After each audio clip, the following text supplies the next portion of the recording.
I'll go ahead and call to order the July 25th City of Boulder Planning Meeting. We have a quorum, missing a couple folks tonight. The first thing on our agenda is the approval of 2 sets of minutes from June 6th and June 20th. Is this mic sounding okay for you guys back out there? Or is it totally weird? Okay. All right.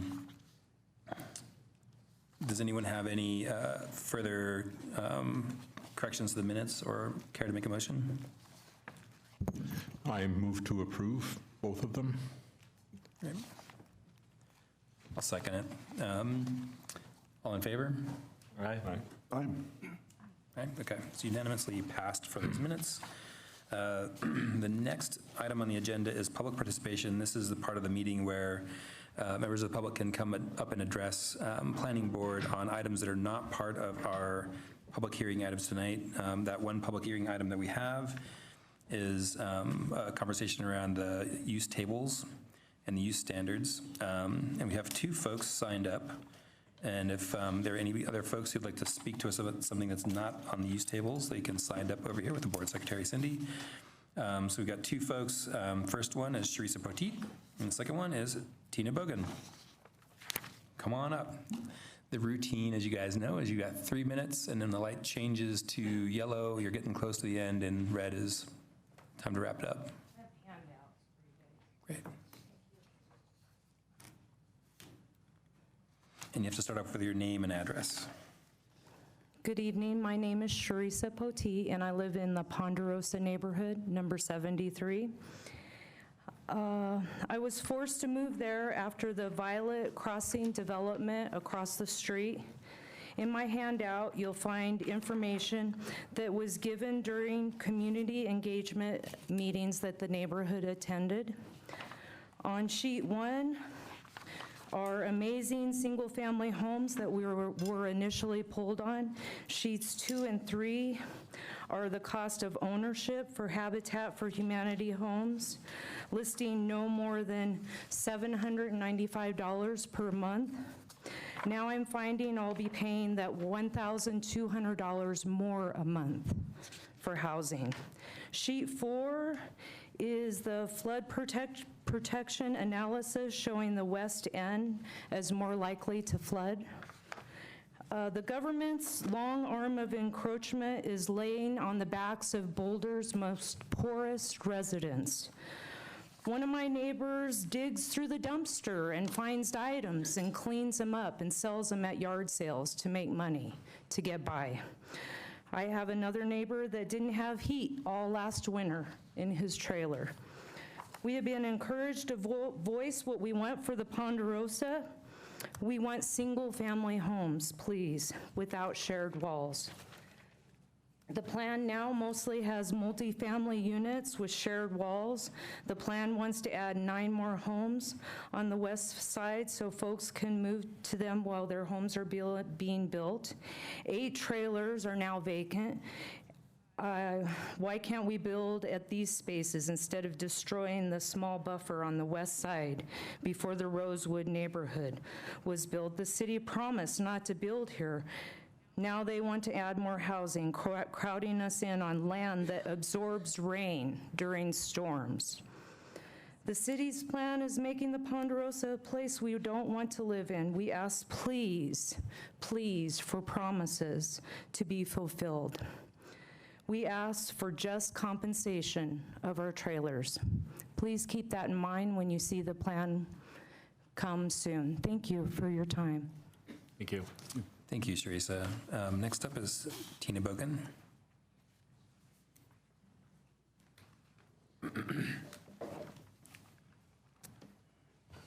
Hello, my name is Tina Bogan. I'm a resident at Ponderosa number 59 as well. So I'm just going to talk about the site plan a little bit. As this plan that the residents never asked for moves forward, the residents at Ponderosa that wish to stay in their mobile homes have no security. We've been promised from the beginning that we can stay as we are if we wish to, or if for whatever reason you don't qualify, then you can stay as you are. So as this project moves forward, there's been so many things that are subject to change, and we're not feeling very trusting in the city that they're going to fulfill that portion of it. We were told in a community meeting from city staff that the zoning would never change, and here we are with that about to happen. We were told that we didn't need to worry about it because we could write amendments into that zoning, and now we're being told that's not even going to happen. So many statements have been subject to change.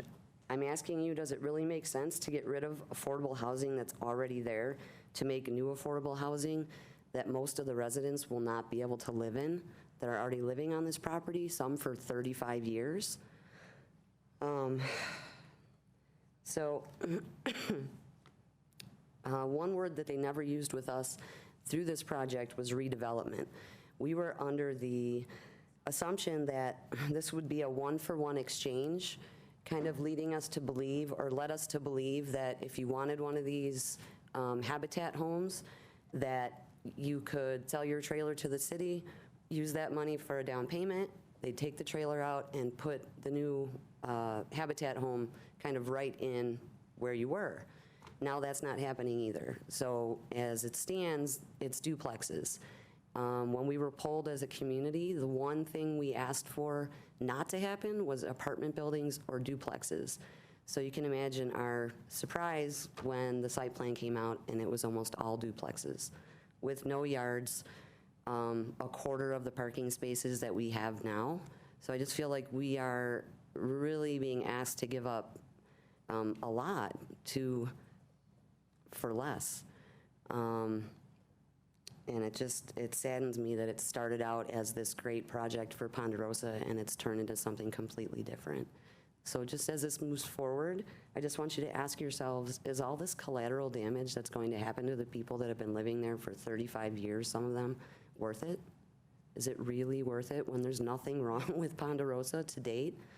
We're all for new infrastructure or whatever the city wants to do with that, but to displace people to make more affordable homes just makes no sense to me at all. Makes no sense. So, thank you. Thanks, Tina. Okay, so unless anyone else would like to talk to us about something that's not on the agenda tonight, we'll move into discussion of dispositions, planning board call-ups, and continuations. We've got two call-up items. One's a floodplain development permit, and the other one is a final plat for the Armory project. Is there any interest in asking questions or talking about those? I have to recuse myself from the first item, the floodplain redevelopment permit, so I'll not participate in that consideration. Why is that, John? Why is that? Oh, because because the engineer on that project is a colleague and friend. Okay.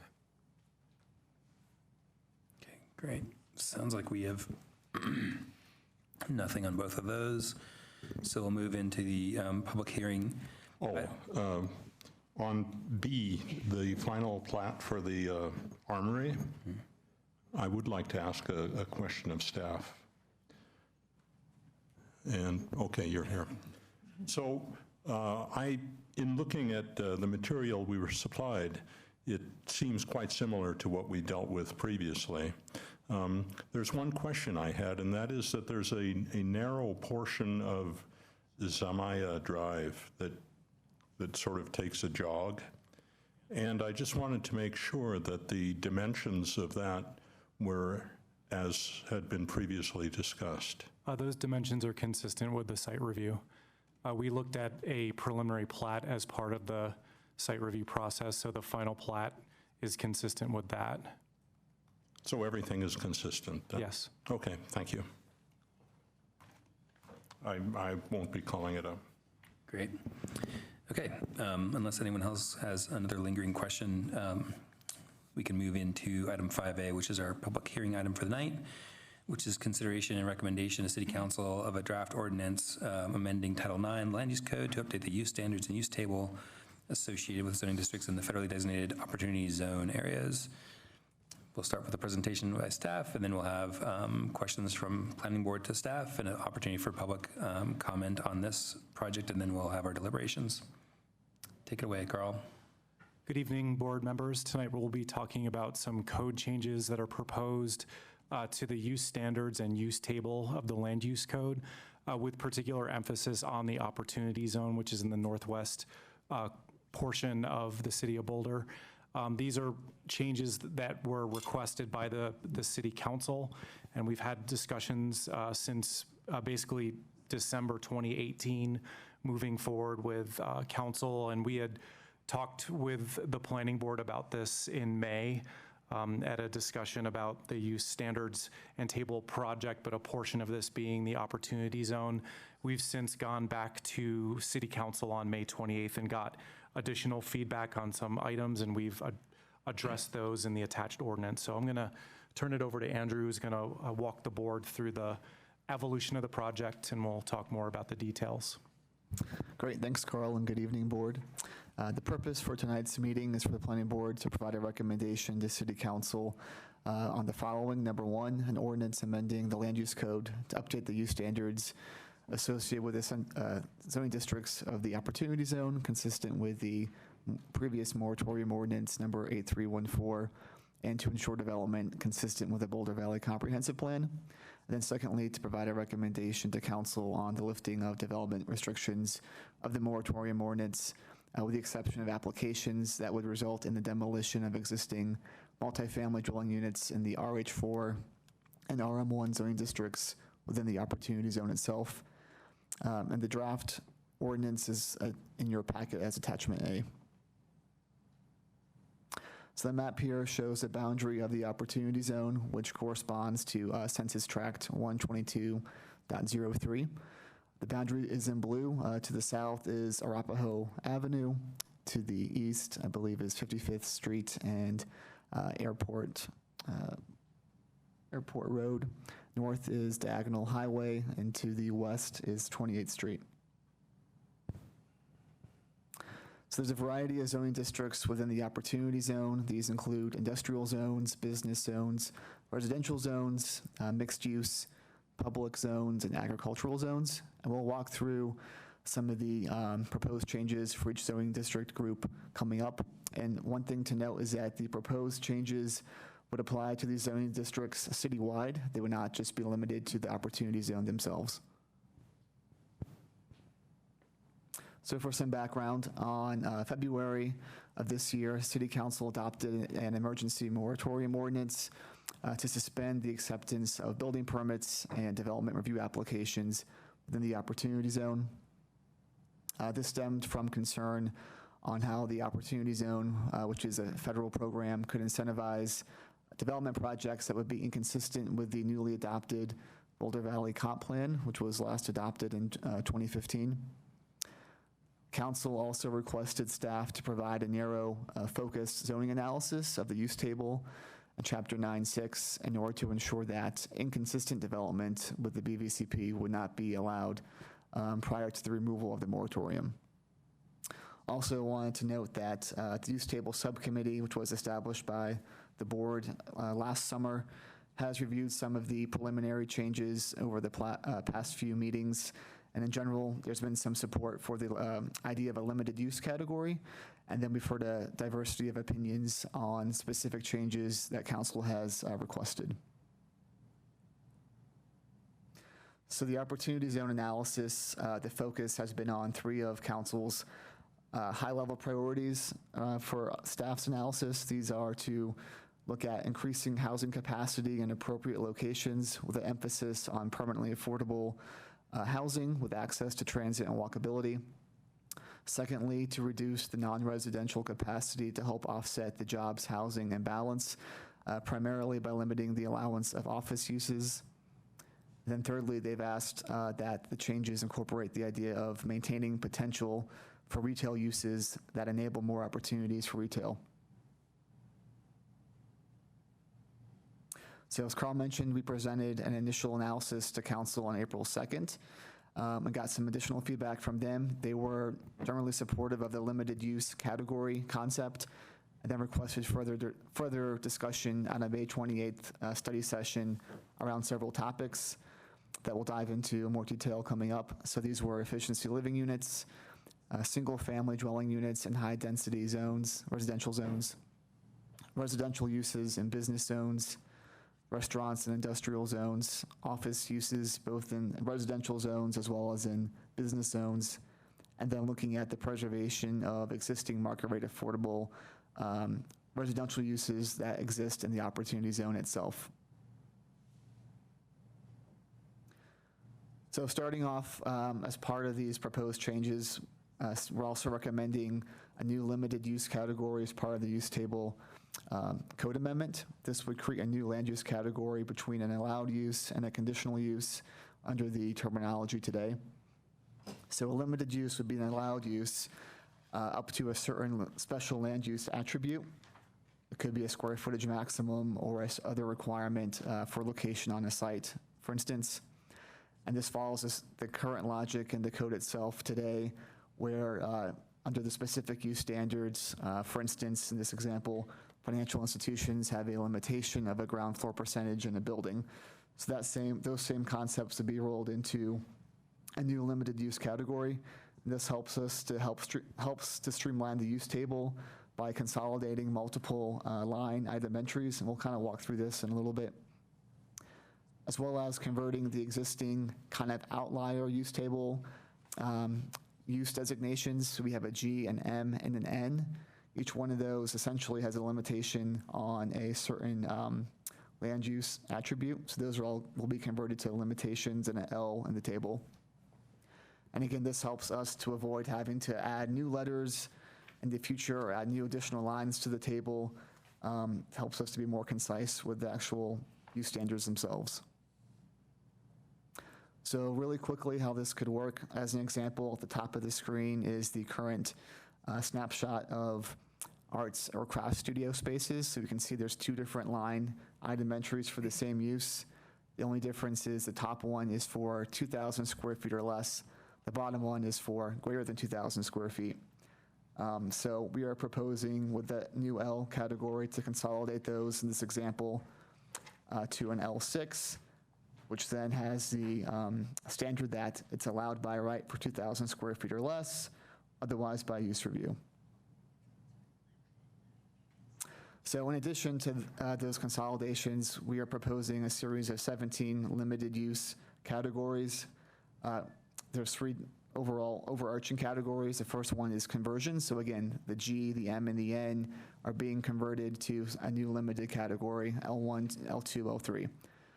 L5 is simply a conversion of an existing conditional use standard for office in the BCS zones. That's being pulled out and directly into a new limited use category. The second type of limited uses are consolidations that we just kind of walk through with the art and craft studio space. This is the bulk of the limited use designations. Again, consolidating like uses that may have a simple square footage differentiator and pulling those out of the main table and putting them here with the limitations listed in a separate part of the code. The third type of new limitations, or the third type of limited uses, are new limitations that we are creating with a specific goal of accomplishing council's goal for this project. So these are L15, L16, L17, and the L table. Just really briefly, L15 deals with new limitations on detached dwelling units and the high density and mixed use zones. L16 is in regards to limiting residential uses in the business regional zones, and 17 is in regards to limiting office uses in the business zones. And we can circle back to these specific limitations as we move through the presentation. I'll hand it off to Carl to go over some of the detailed specific code amendments.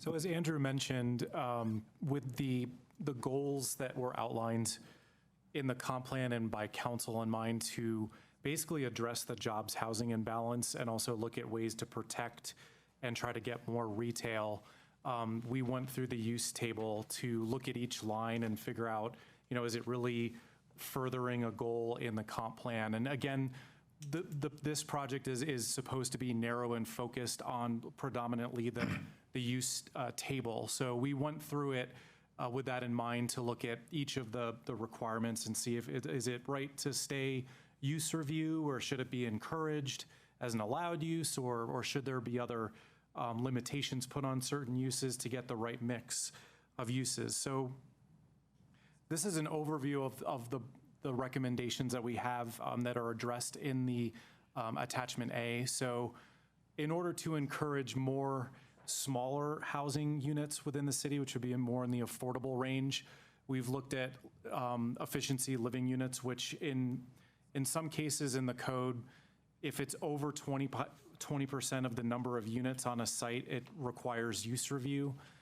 This is something that's come up at council a lot of, trying to get smaller units. ELUs are units that are less than 475 square feet in size. So we looked at the table, and we wouldn't be making it more widely allowable, but we looked at the places where it required use review over 20%, and we're proposing that just change to allowable.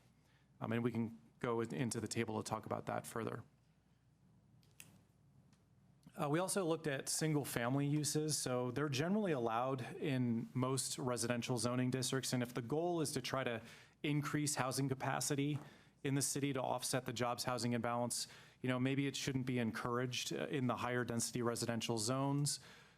So originally we had proposed perhaps prohibiting those uses, but we didn't want to get a situation where we might see demolition of existing historic structures, and there might be some scenarios where it should be maintained as a single family use. So based on what council has requested, we're proposing a new use review threshold that would basically say, or it'd be a limited use, it'd be L15, where if you had a single-family home as of the date of the first reading of the ordinance, you can continue to use that use and expand it at will. But if anything after that date, you would have to get a use review. And council had requested that we add new use review criteria to apply to those single-family uses in high-density residential zones, and that is also included in attachment A. So another one was concerns about growth of office space within the city based on the jobs housing imbalance. So we looked at the business zones and drawing out of suggestions from council members, we've proposed a restriction that would make office uses in the business zones a limited use, which I believe is L16. And it would basically cap a building's floor area at 25% of office. In order to go over that, you would have to, you could go up to 50% if you provided some on-site affordable uses on the site, and this would be done through a conditional use, which is a staff level review. Existing uses, that are over 25% would just be considered non-conforming, so they could continue to operate as they do today, unless they were to cease operation for over a year, and then the new L standard would kick in. They could also expand under the non-conforming use review process. So another thing that was suggested was, in order to address the jobs housing imbalances, maybe capping the amount of office that could be allowable through use review in the residential zone. So under the current code, in certain zones, one can ask for a use review to have an office in some residential zones, but that's not capped. So in this case, it would cap the floor area at only 25% of what the allowable floor area is on the site. So this would keep it limited. So this would be a new standard that would kick in. But one thing we also want to make clear is, based on a request by some council members and concerns about the amount of office, the RMX1 zone, which is a residential area surrounding the downtown, there were concerns about perhaps there's too many office uses already in that zone, and that additional offices should not be permitted. So what we're proposing in the ordinance is a prohibition of any additional offices in that zone. And we looked at some other zones and looked at some other uses, and it seemed like some uses that could potentially have impact on areas where there's residential uses might be more appropriately reviewed under use review rather than being allowable. So we did make a couple changes in the use table relative to auto sales and rentals, indoor amusement, and hotel and motel uses, moving them from allowable to use review uses.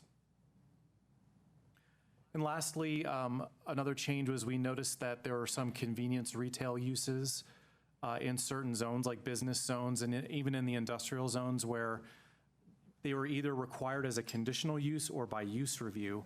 And with the eye for trying to encourage more retail, we're proposing that those uses be changed from either C or U to A to make them allowable.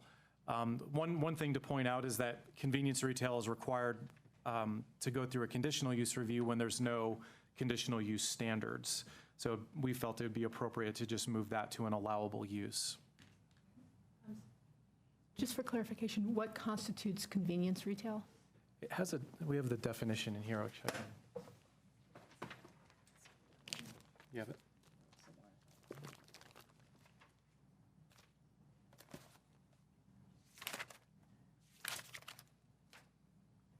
You got it? Go ahead.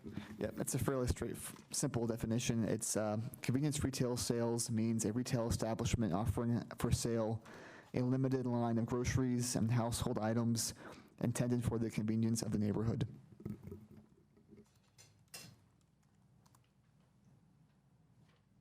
So I'm going to move on to industrial zones. So again, we just talked about the convenience retail change, which is on the list here.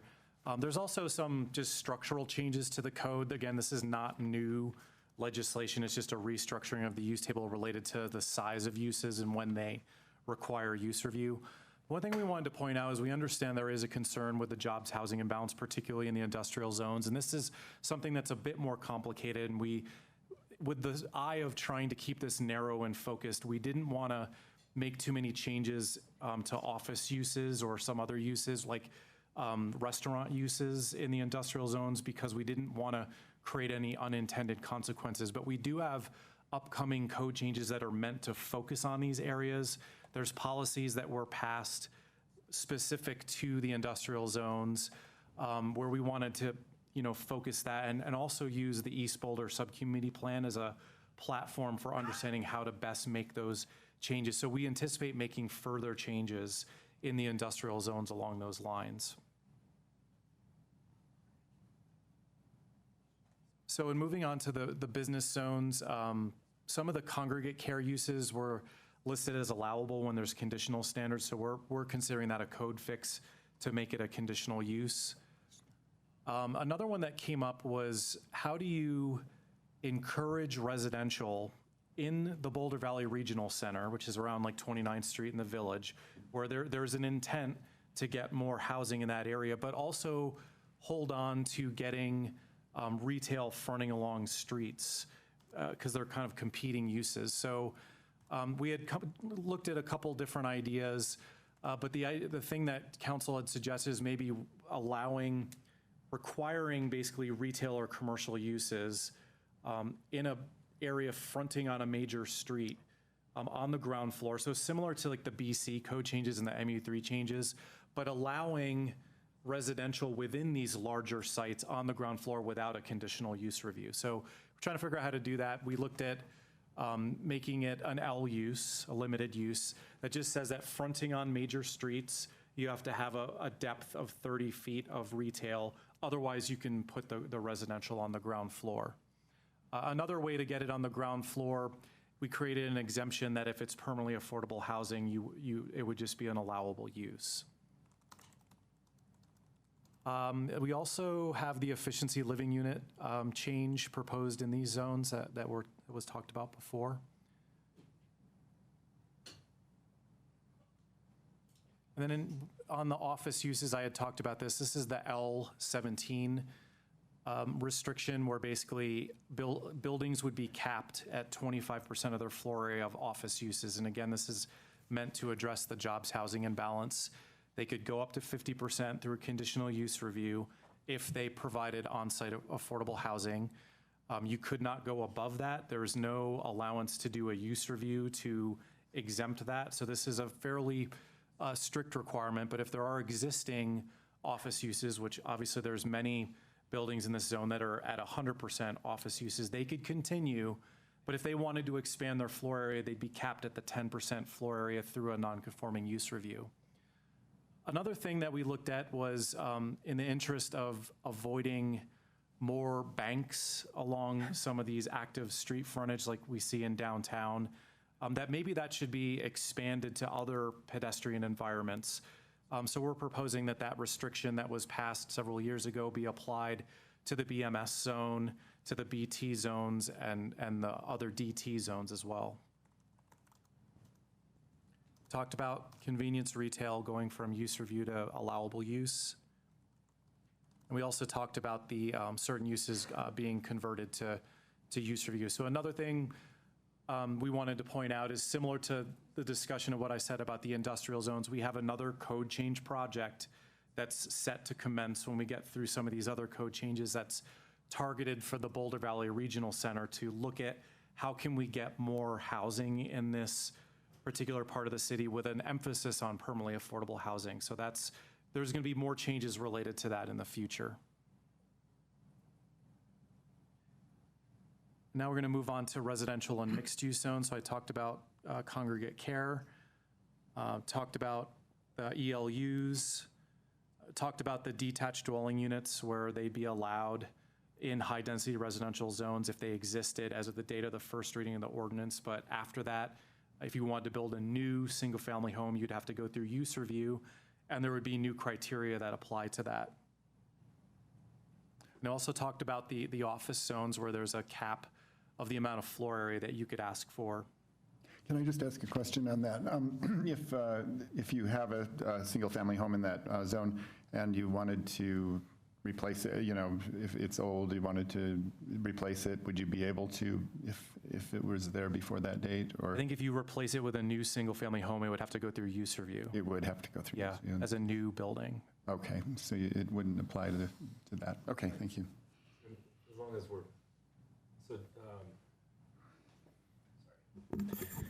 so even if something has an L in the box and should be approvable by limited use, if the number or the area still trips the trigger for use review, like it's a number of units that's required to go through use review because it's a larger project, the use review standard would govern rather than the L in the box? I think if it requires use review for a different reason, like you wouldn't apply that to the use that's specifically an L. Okay. The L is going to be governed by that category. So if I'm doing a residential unit or up to 4 residential units in a light industrial zone, and there's an L in the box, and I go through the limited review, but if I'm doing 5 and it's going to trigger use review, then I have to go through use review anyway. I'm trying to understand the 5. Are you talking about site review or Sorry, site review for that residential. No, the use standards are going to be held as a separate thing than what the site review triggers. The site review is going to be looking more at the intensity of the project and the size and the design and the configuration. But the use standards are going to govern just like they do today. Right. So again, when you look at the cheat sheet that we have in front of you, or the use table, the dwelling unit limitation is categorized as L15, and the one that talks about the detached dwelling units is in table 6.2 as U4. So again, we can go through that if you have any questions. So lastly, there's just some other changes. This is more kind of on the code fix side of things in the use table. So we noticed that restaurants are shown as NA in agricultural zones. Usually what NA means in the use table is if you see NA, it means there's probably another line item in there that says it's an allowed use or a use of use or something like that. There isn't. So we just felt like it should be a prohibited use. And this doesn't mean that you can't have, like farm stands, things like that. It's talking about a traditional bricks and mortar restaurant. We also felt that oftentimes you see museums in public zones. Sometimes they're managed by like a city itself, so it's prohibited in public zones today. We thought maybe it's more appropriate to be a use review use. So this has been a relatively new project, so we've tried to get the word out, as much as we can. There's been a number of discussions that we've had since December about the opportunity zone and the use standards in it. It meshed into the time period that we were doing a lot of public outreach through open houses and things of that nature. So we had handouts and everything related to this project, talking about the evolution of it. So we've had 3 code amendment open houses through the first part of the year. We also had the What's Up Boulder event where we talked to people about this project. We've also had open and noticed use table subcommittee meetings to talk about this. And we've also had a number of check-ins, and anyone who's, emailed us with questions, we've put them on a list to let them know about the changes. We've also met with representatives of Plan Boulder. We've kept the Chamber of Commerce and Better Boulder informed. We will be meeting with them and any other interested citizens on these changes.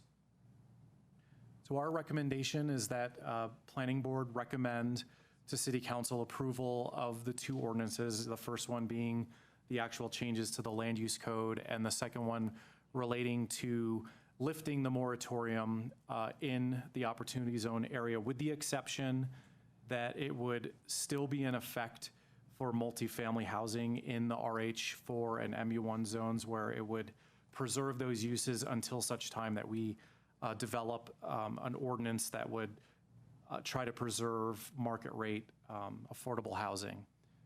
So that's what the last bullet talks about. We're going to be working on that in the coming months. As far as this, we want to pass the recommendation on to council. We'll be having first reading before council on August 6th. We'll be actually doing our staff presentation and doing question and answers with City Council on August 13th, and then the public hearing would occur on August 20th when they consider the ordinance. So that concludes our presentation. Happy to answer any questions. Great, thanks, that was really good. Any questions from Planning Board staff? Yeah, I hope you can clarify for me. If I understood correctly, the proposed material that you've given to us is meant specifically for the Opportunity Zone. But if I understood correctly, the intention is to expand those changes to the rest of the city for the relevant zones as well. Is that correct? That's correct. It's not necessarily that it's expanding to the other zones. It's just that these zones exist outside of the Opportunity Zone and exist around the city. So the question becomes, if we make these changes, does it make sense to just keep them in the Opportunity Zone, or does it make sense to apply them elsewhere? And our thoughts were that these are citywide issues that are identified in the comp plan, and therefore the changes to those zones should apply citywide. Right. Okay, just so I get the logic there. And does staff feel that with these changes that the value created to developers by the changes in tax laws in the Opportunity Zone would to a large degree be captured by the community? Or would there be additional changes necessary in order to accomplish that? Well, as we stated in the memo, looking at the use tables and looking at the land use code is an ongoing process. We're always trying to look at, through different zoning changes, how to implement the comp plan. So we don't look at this project as the be-all, end-all to attain everything. It's trying to avoid, in a sense, a worst-case scenario. Like if there's a major office development that comes in that today would be allowable, that would be thwarted if we were concerned about more employment, Right. Well, just to expand a little bit, I don't want to get into a debate about it, but just so I understand, does staff think that other actions by the city might be appropriate or necessary in order to make sure that the value is No, I think we captured? anticipate that there will be future changes. We're, like I said in the presentation, we're going to have a project specifically looking at the industrial zones and how to get more housing potentially in those areas to help offset the jobs housing imbalance, and looking at the Boulder Valley Regional Center and looking at other ways to encourage housing and potentially more permanently affordable housing in those areas. So we do see this as an iterative process. Thank you. Can I just follow up on that? Sure. I'm sorry, where did you have your? I was just waiting for John to finish before I called on you. Okay, thank But you. you could go ahead. Thank you. So the opportunity zone structure, as I understand it, is going to will result in, assuming investors have been making purchases of land, a rush of proposals to the city because they have a time frame by which they have to have basically, I guess, register with the federal government to benefit from the opportunity zone. How would future changes be affected or be effectual if someone submits under these rules and then there's a sudden realization that something has occurred that these rules don't plan for? I mean, I'm sort of asking, like, what's the city process? Because I appreciate that other changes may be needed, but I'm really curious what happens if somebody's applied under the new rules and then you discover there's a change. Are those changes retroactive? I think it's as we do things today. You know, a lot of times the zoning changes that we're working on are in reaction to something, and we can do our best to kind of look at the use table and try to forecast every single scenario, but we don't always have the ability to do that. Something comes in that wasn't really intended or anticipated, so we have to react to that, and it may not catch certain things. I think the zoning code is always something that's evolving, and we're always trying to, make sure we try to address it the best we can. But let me try to articulate my question more clearly, just for my own benefit. If a proposal comes in that meets these new requirements but creates an additional problem, any future changes cannot be applied to that proposal. Not retroactively. That's what I wanted to understand. Okay, thank you. David?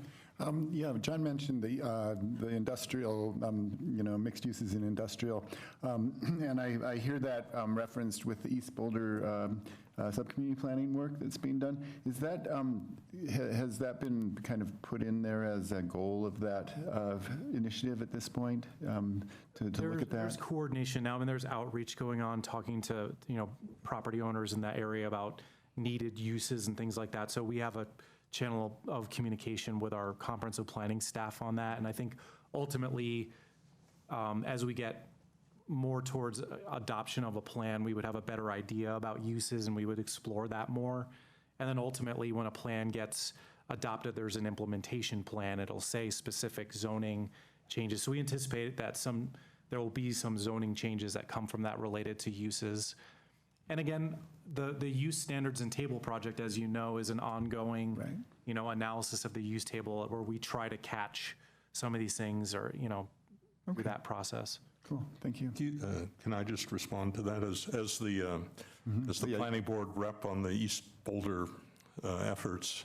I can say that has not been an explicit objective or discussion item so far. Well, I mentioned to Kathleen last night, I was being the liaison to Housing Advisory Board, and Kathleen gave us a presentation on that, and so I mentioned it to her last night, but yeah, it probably would make sense to coordinate that. Thank you. Any other questions of staff? Can I ask a clarifying question? Sure. I found myself a little confused by L15, 16, and 17. I'm wondering if you don't mind, just a second primer on those three particular items. So these are basically what we'd say the most substantive changes that are limited uses. So L15, and they're new. L1 through L13 are generally, or L14 are generally standards that are already in the code, and they're just, reorganized. These are more substantive changes that came through discussions with the council. So L15 relates to detached dwelling units in the high-density residential zone. So how do you allow an existing one to continue, but disincentivize a new one from being built? Because the point of the high-density residential zone is really to incentivize higher density uses rather than single family. So that's where L15 comes from. Okay. L16 relates to how do you incentivize residential on the interior of larger business regional sites, but get retail fronting on major streets. So that's what this L16 is aiming at. So, and it also creates a mechanism for trying to get permanently affordable on the, in this area where we're trying to get more permanently affordable uses.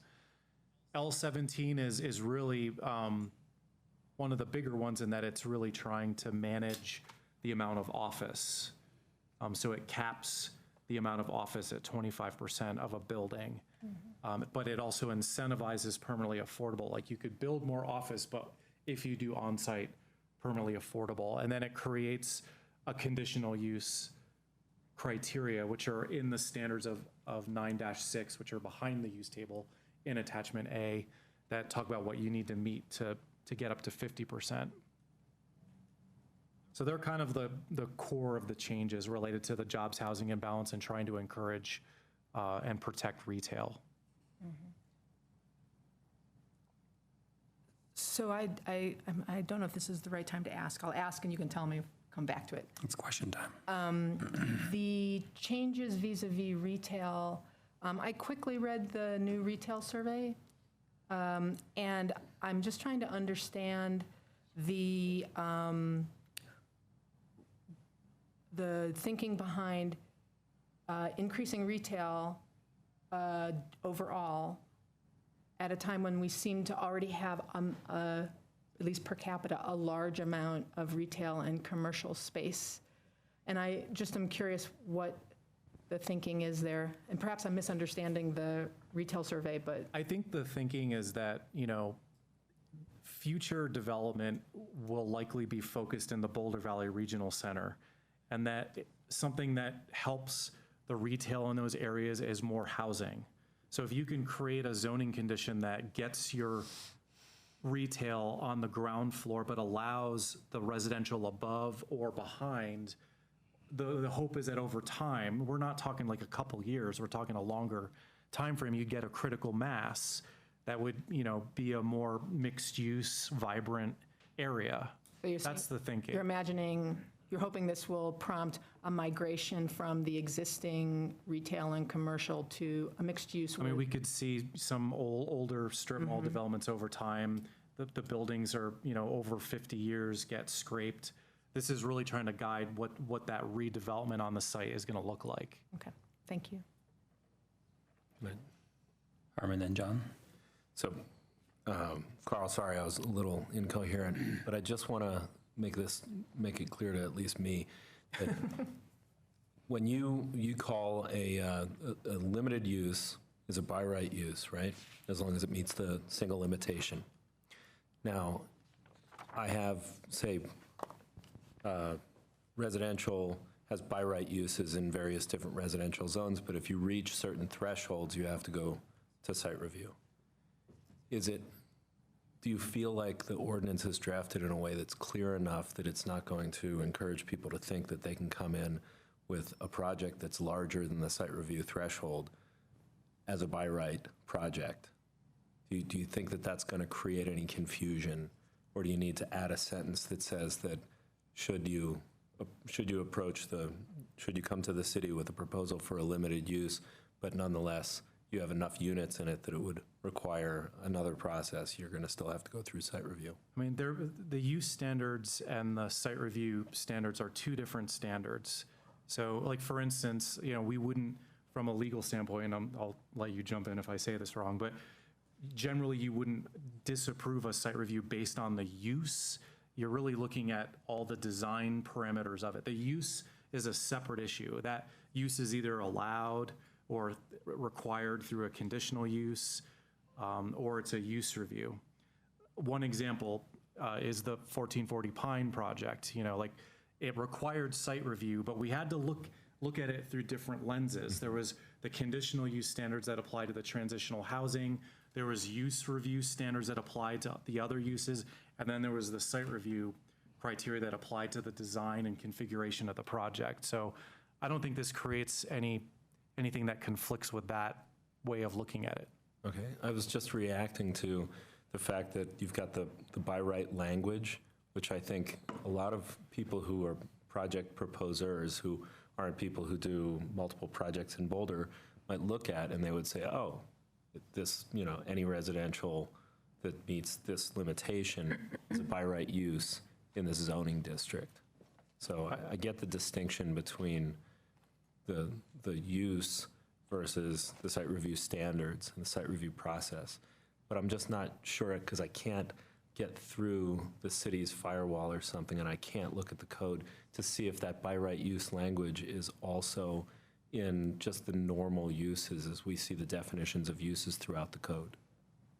Yeah, that's actually existing language. So if an A is in the table, it would also be considered an allowed or by right use.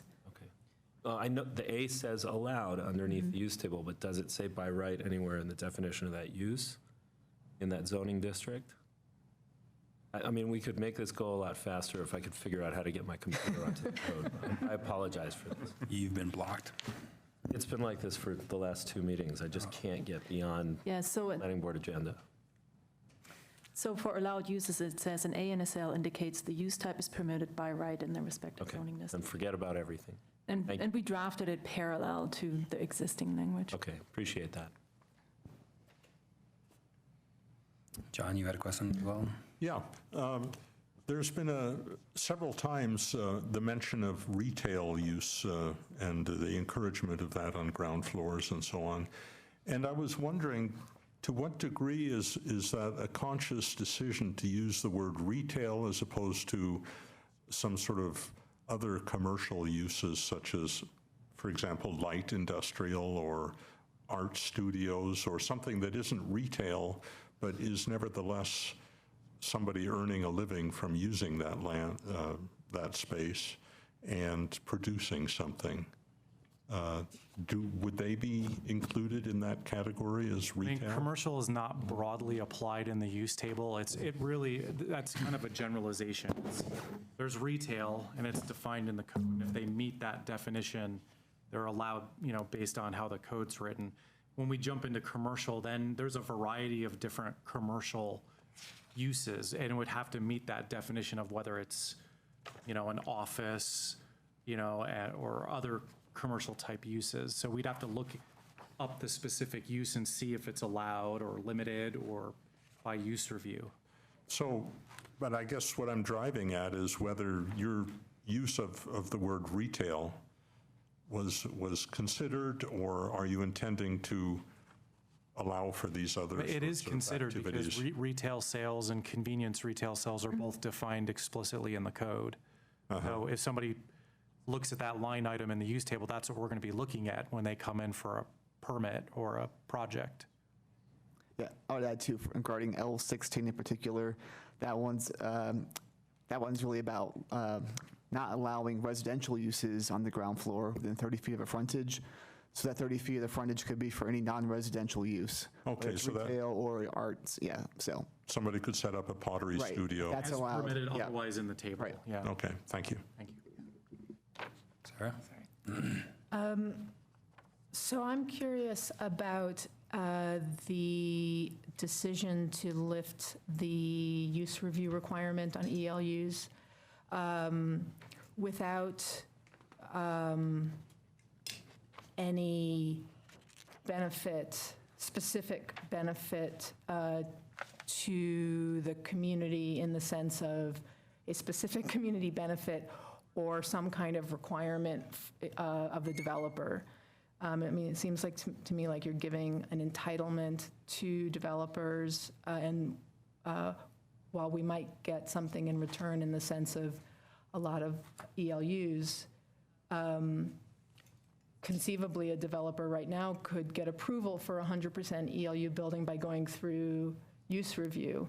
So I'm not really, it's very unclear to me what the logic is behind eliminating the use review. Why not just raise the percentage at which use review is triggered, or require a guarantee of a percentage of permanent affordability? I mean, it just strikes me that there's a disconnect between the policy you're proposing and the objectives you're trying to achieve. I think this particular code change stems out of things we've heard from council and maybe even planning board members over the years about how do we get more smaller units? And that maybe our code is potentially too restrictive for those types of units. A couple years ago, there was a lot of discussion about micro units and how do we make that more possible. So we looked at this change as a way to how do you incentivize it and encourage more of it. In our mind, yeah, you could change the threshold up to 50%. That was something we talked to council about. We just felt that even if we still required use review, that it would disincentivize the use if our goal is to try to get more smaller units in the city.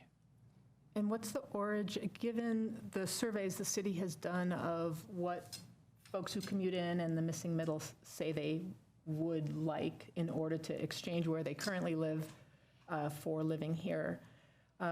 What's the theory behind the need for a potentially huge increase in the number of ELUs, of very small units versus the things people have said they are looking for, be it single-family homes or duplexes or triplexes? I mean, I think like anything, I think the goal is to, we obviously have a large student population. We have young professionals. There's a need for workforce housing. Those were the motivators. Mm-hmm. Could I? Yeah, please. I'm just wondering, it seems like wooden bedroom apartments could just as easily fill that space. So if you're talking about projects that have opportunity for ELU, it's not clear to me that that's necessarily displacing the potential for the single-family homes. It seems like maybe they're different animals in some ways. So that was one thing that kind of made me feel a little more comfortable with it, but I just thought I'd bring that Well, up. let's shift this to But discussion later. Yeah. That's deliberation, I'm sorry. I think we still can ask staff questions. We don't necessarily have to exhaust ourselves at this point. Okay. It'd be nice for us to hear from the public. If there are any folks who would like to speak to the planning board on the use table topic tonight. Has anybody signed up, Cindy, or? So if you do want to speak to us and you haven't signed up, you walk up to Cindy and ask her for a little piece of paper and you can sign up. Okay, so we've got three folks. Peter Mayer speaking, pooling time with Lisa Spalding and Leonard May, first total of 7 minutes. So we need to see Lisa Spalding and Leonard May's hands. Hello. Peter, you're up. You get 3 minutes. The routine, is you introduce yourself and give your address. More than 3 minutes. 7 minutes. Oh, sorry, 7 minutes. The routine is 3 minutes. Not that I might not need it all. In this might not case. need it all, I would hope. Sorry, too many years of doing stuff like this. 7 minutes. I think that the yellow button will go, or light will go off at 30 seconds, and red means wrap up. I hope I don't even get to yellow. So I'm Peter Mayer, 1339 Hawthorne Avenue. I am the co-chair of Plan Boulder, and as we noted, I'm pooling time tonight with Lisa Spalding and Leonard May. So last Friday, Plan Boulder sent you copies of our comments to the City Council on both the large homes and lots project and the use and standards tables project. So this evening, I'm going to be presenting 3 major issues that we hope you'll consider as you formulate your recommendations to City Council on the use and standards and table changes in the proposed ordinance that will lift the Opportunity Zone moratorium. The first issue is capturing some value from the Opportunity Zone investment to increase our supply of affordable housing. City Council's timid approach to capturing community benefit from the value created for investors by the Opportunity Zone will result in a lost Opportunity Zone if we do not act a little bit more boldly here. The moratorium was adopted to ensure that development within the Opportunity Zone is consistent within the Boulder Comp Plan. Achieving more housing affordability was the top of the list of focus areas when staff analyzed the current use standards. But Council has so far ignored staff efforts to require a percentage of permanently affordable housing in many of the land use changes.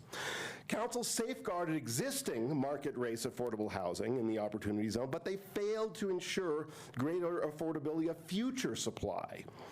So that could easily be accomplished through expanded inclusionary housing requirements and higher linkage fees.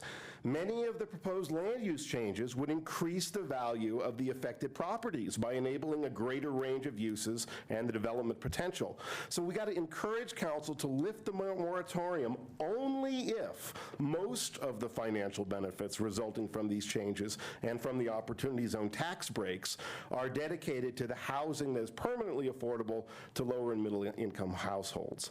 Let's capture the value so generously granted to us by this administration for Boulder.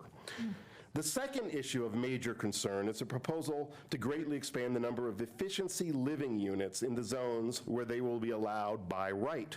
We ask that you recommend current regulations that count ELU as a half dwelling unit be changed so that it is counted as a full dwelling unit.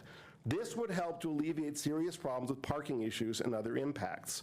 We also that you recommend the council reconsider and adopt staff's proposal that ELUs be required to be permanently affordable if over a specific percentage of units in a building. The city introduced efficiency living units after an undesirable experience with limited living units, or LLUs, in the 1980s.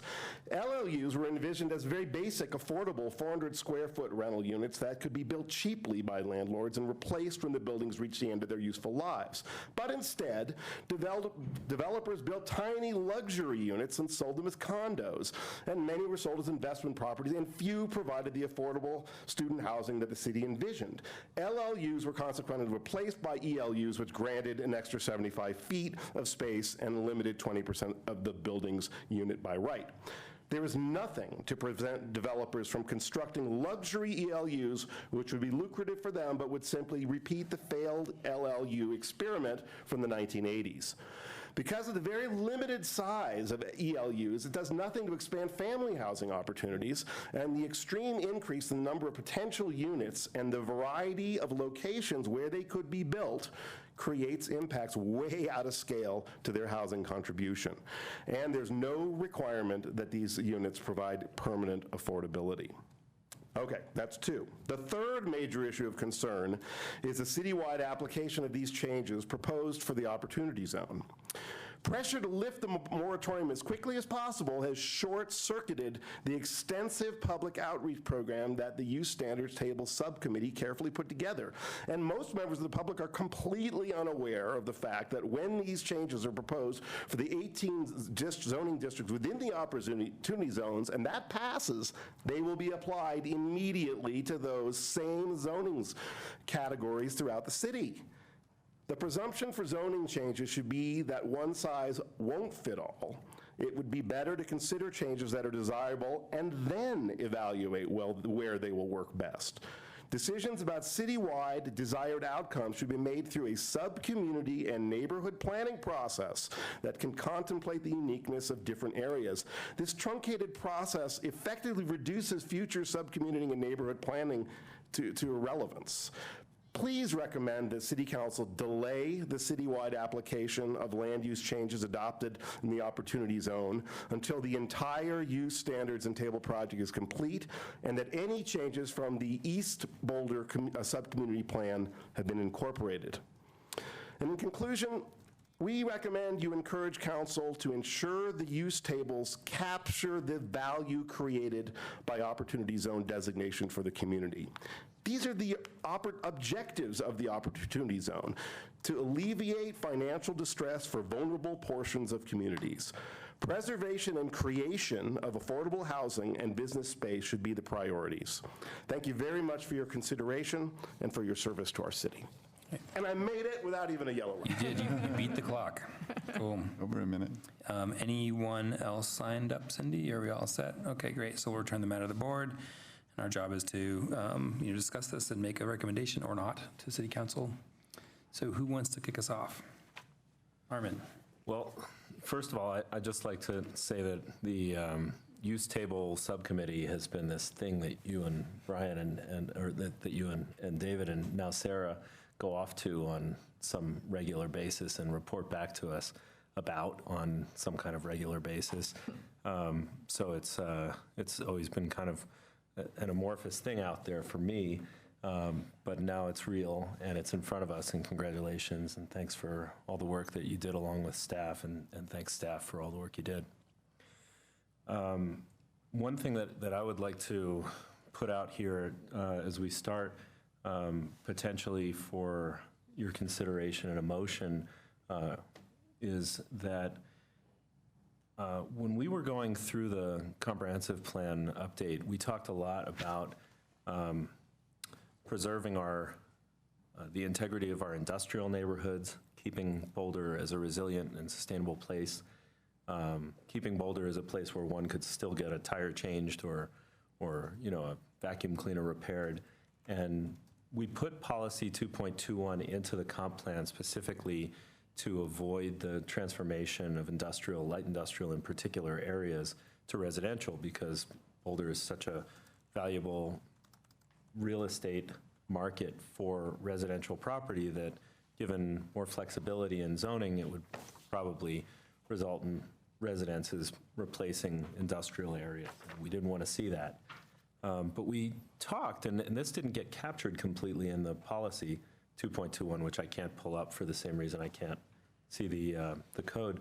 But we talked a lot before we finalized the language in 2.21 about how a lot of our industrial areas, not just light industrial areas, but a lot of our industrial areas have, thanks Sarah, they have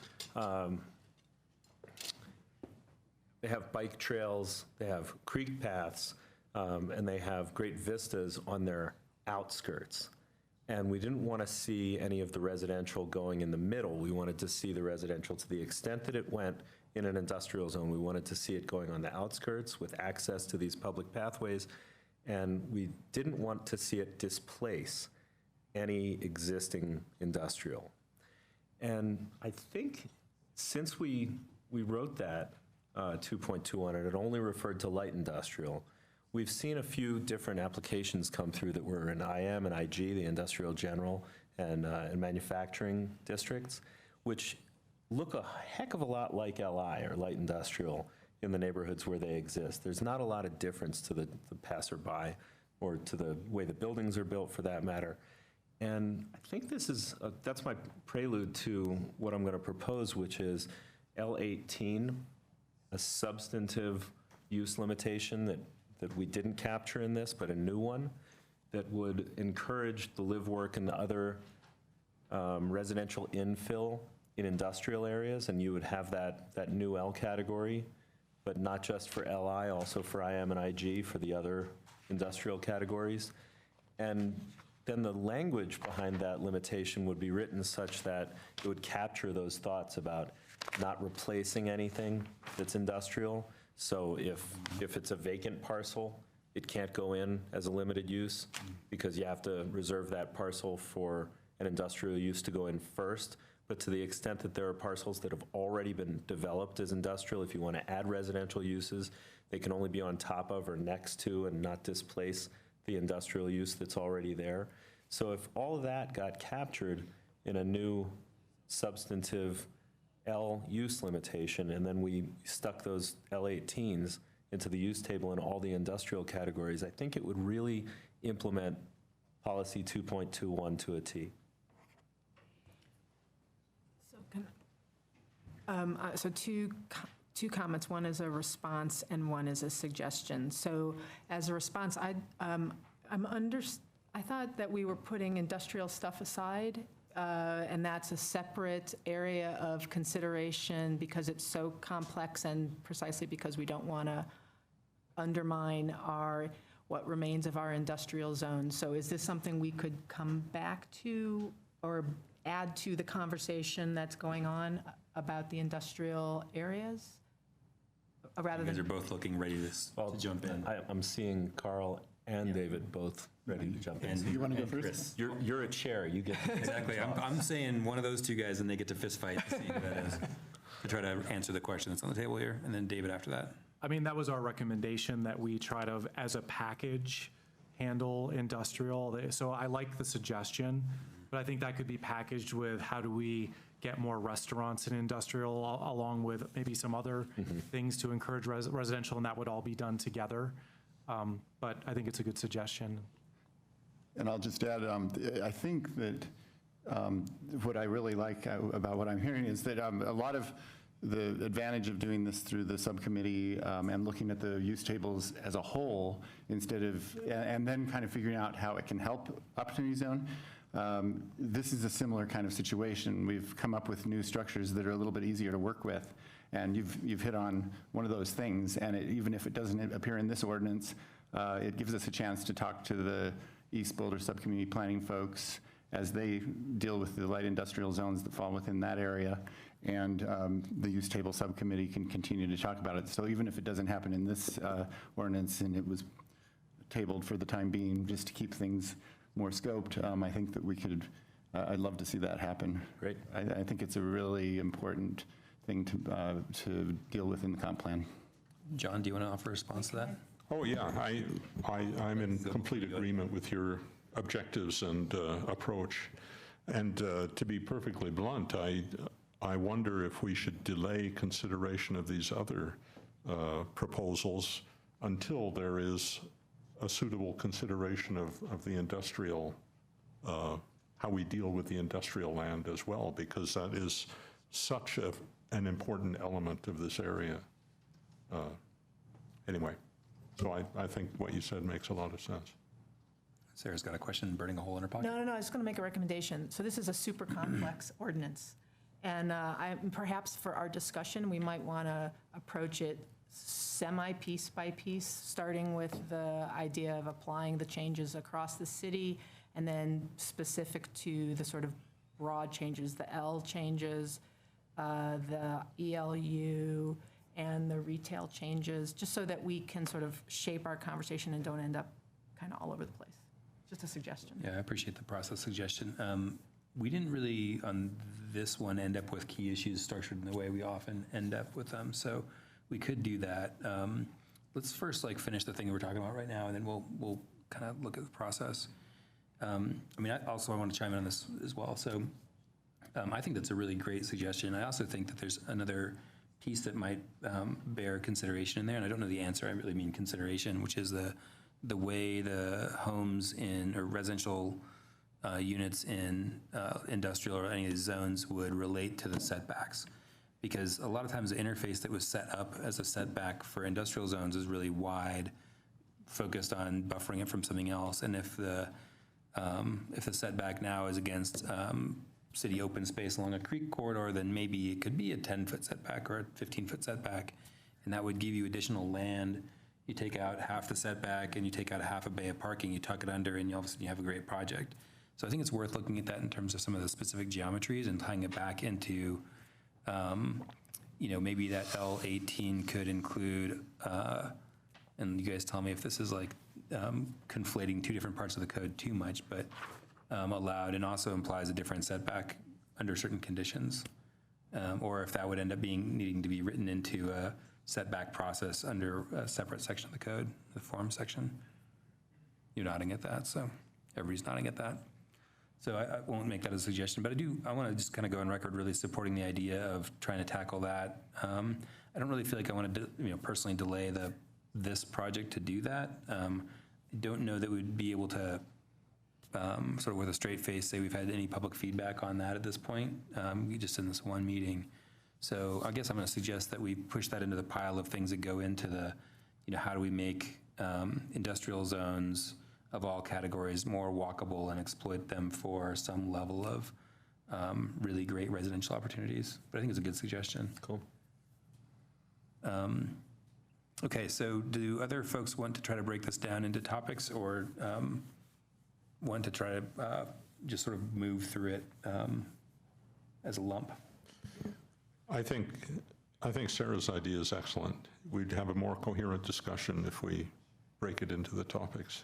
Yeah, and do you remember what those topics were? Because I didn't write them down. Well, one is the applying the regulations citywide.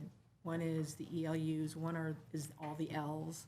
And one would be sort of lumping together the retail, commercial changes, the limiting office and retail changes.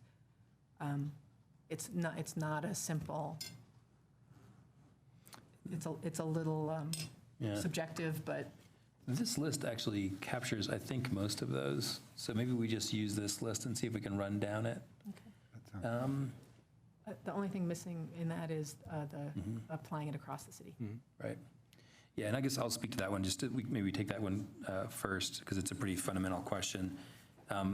The project started across the whole city, and that's sort of the way we began the whole process, looking at use tables and the use standards across all zones throughout the entire city.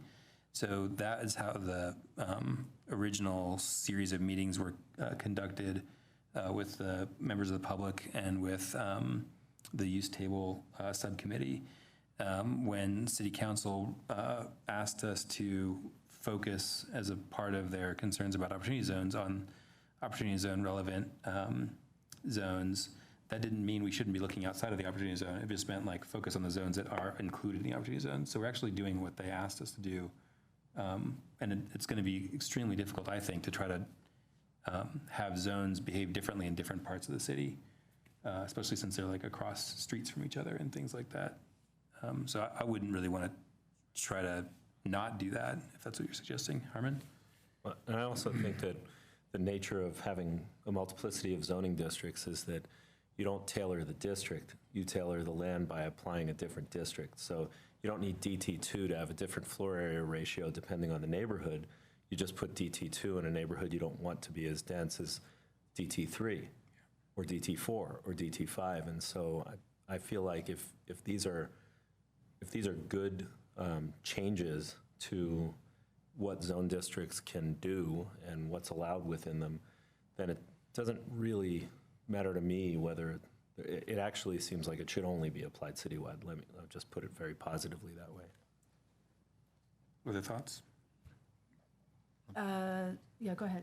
Want me to go first? Well, there was a question that I actually didn't get around to asking during our question period because I made the mistake of going into deliberation too early. Sorry. I blame myself. But when we looked at BC1, BC2 last year, didn't it result in an ordinance that came up with a new B category? Did that? Am I misremembering how that? Excuse me, it ultimately became a conditional use. It did become conditional. Yeah, and when we had discussions with council, it became this like, sort of like citywide or localized discussion, and there was a big disparity between some of the BC zones in terms of their context. Okay. That was recognized. So we talked through all the different shopping centers, and it was mostly the larger, scale shopping centers that they wanted the requirements to apply to. There were a couple nodal BCs that were not like a shopping center where it didn't make sense to apply it there. So that's why Appendix N was created. Okay, thank you, because I somehow missed that final shift. So I was confused when I was looking at that. But I guess that kind of goes to a point that I wanted to make as well with regards to citywide, as we did go through this with BC1, BC2, and we found that it was useful to look at that zone, not with some sort of arbitrary boundaries. It makes me think that, we were kind of on that track already. I'm pretty comfortable with the way it was working with Opportunity Zone, kind of driving us looking at those zones as well. Sarah? So perhaps not surprisingly, I'm going to disagree. So in many ways, the federal government imposed upon us a brand new zone of the Opportunity Zone.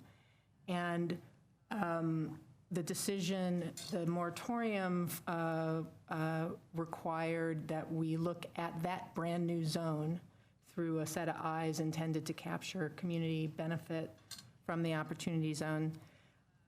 It did not require us to apply any changes across the city. I mean, I realize that it is not officially a new zone, but rather is a census tract, but in essence, it is a new zone.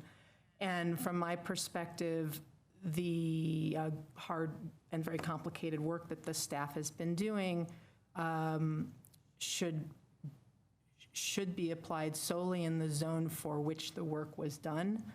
I went through the Boulder Valley Comp Plan and can point to 218, 219, and 233, all of which it, from my perspective, suggests that applying these changes across the city don't acknowledge and respect the diversity and character and needs of neighborhood centers, which is where applying this across the city would apply. And that you would pursue area planning to support evolution of these centers to accomplish various guiding principles, including appropriate scale and intensity, which are meant to be lower than downtown and regional centers, and yet you're applying to neighborhood centers a level of intensity and scale that might in fact be inappropriate.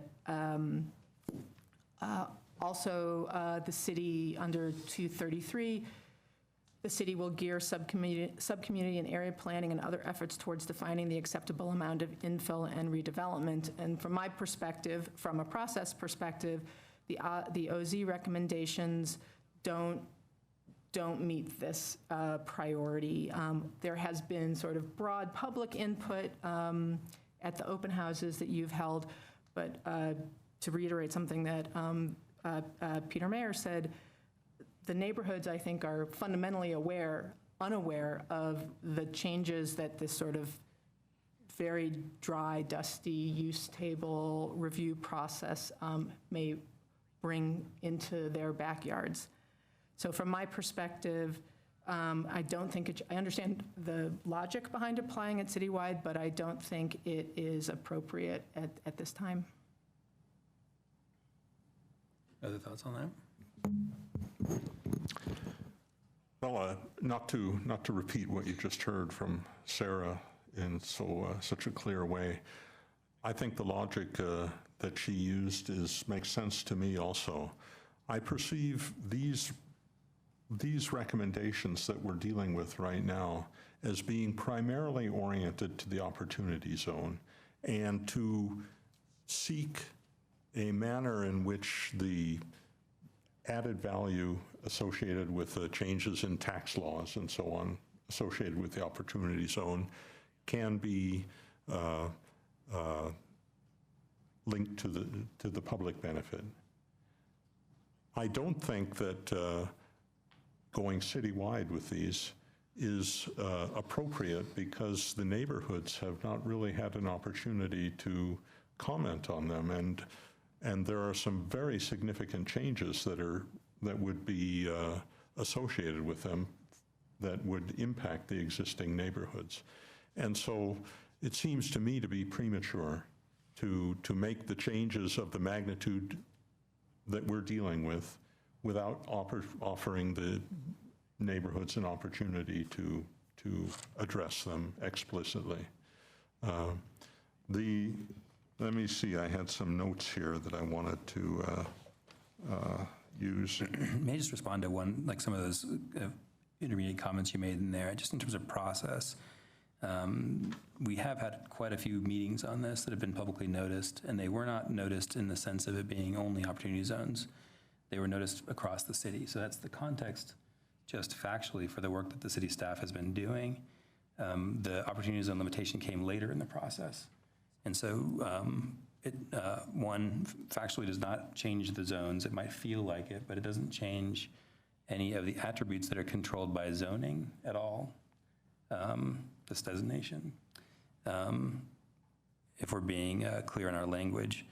And so I think both the assertion that we've been given a zoning change without our control over it, I think the assertion that there hasn't been adequate public process, John, that you're saying is unfair and not true. You might not have been there, but I think it's not accurate. And I think the third piece of that maybe people are not remembering is that every piece of property in this area, the census tract, is not a piece of property that's going to be invested in by people who are taking advantage of this tax structure. So if you have a house in it, or an apartment, or a condo, or you run a small business, if you impose things like higher linkage fees, or if you impose requirements for that they can no longer get building permits, these are people who are being affected who really are folks who live here, and they're not going to take advantage of these opportunity zone requirements because the only way for you to get them is to sell the property completely and retain no involvement in it. There's no way for somebody who lives here to take advantage of these. Right. Just Are you finished with factually. your thoughts? I am, yeah. was Thank you for still- giving me the chance Yeah. to respond to those few things.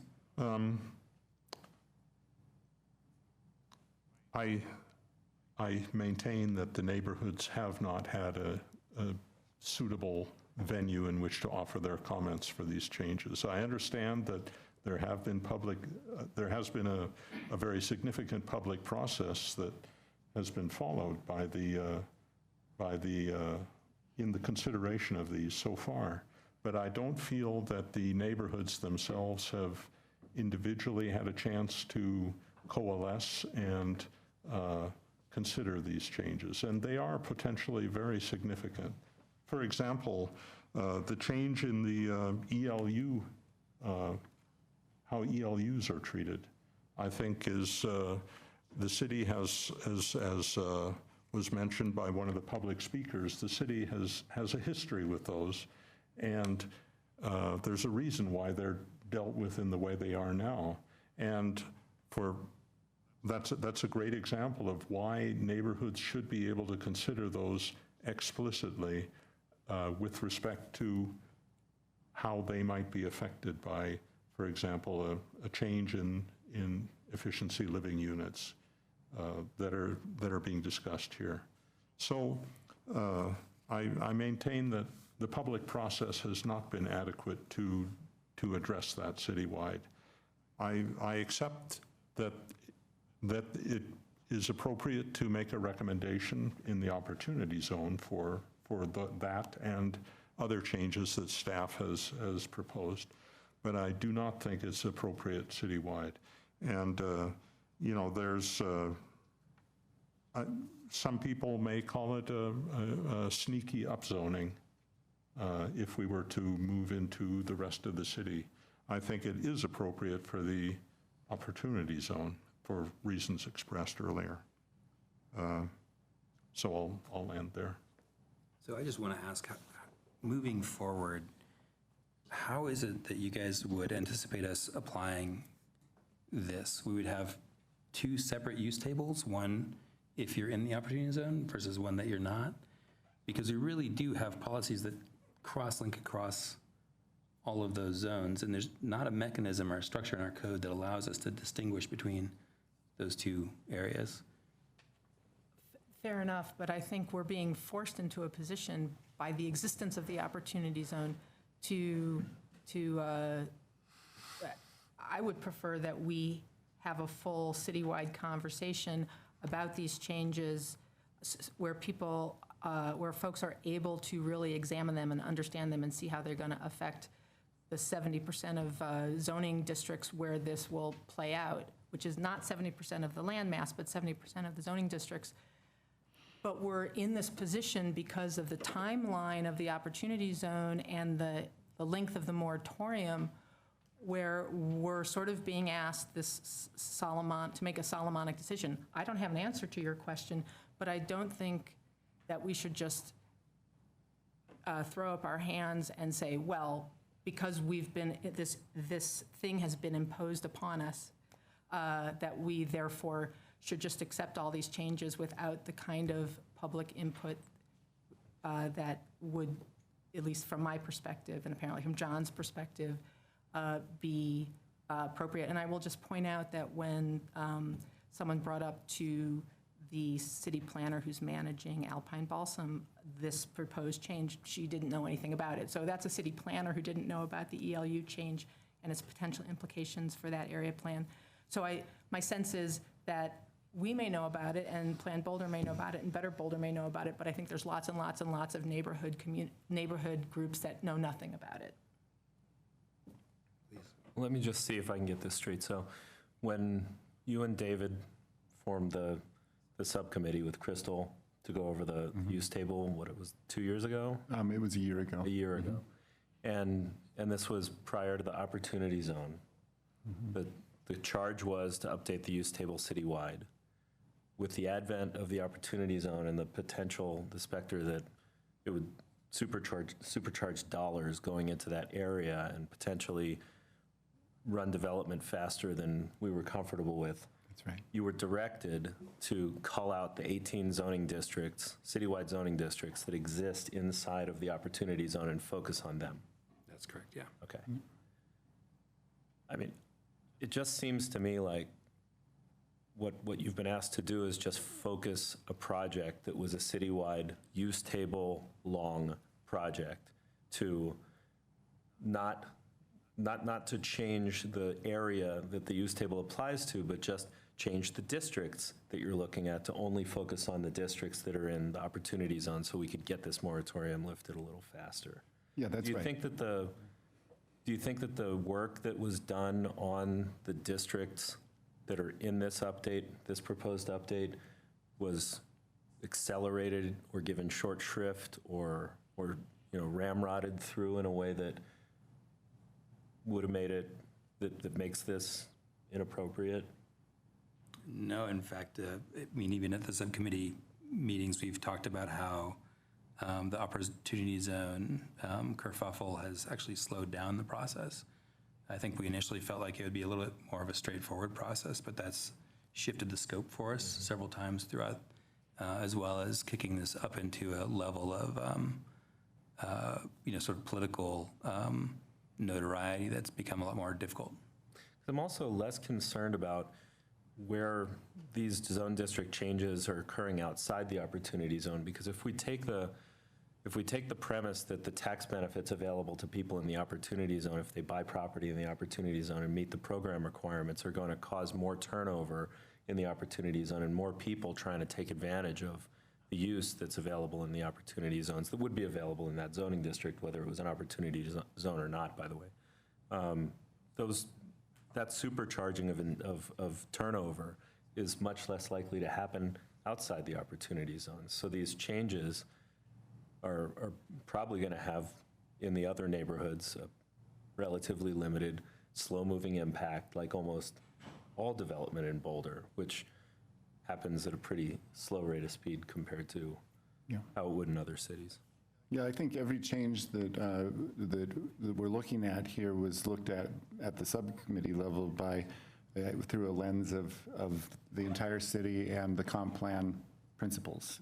How we and the original intent was for us to kind of work in a vacuum without things like opportunity zone. But then we found that there were large homes, large lots as well potentially could have driven us to kind of take a detour and do some stuff on use tables to satisfy that, or community benefits potentially could also impact. So we were finding that there were things out there that we had to work with as we looked at the zones across citywide.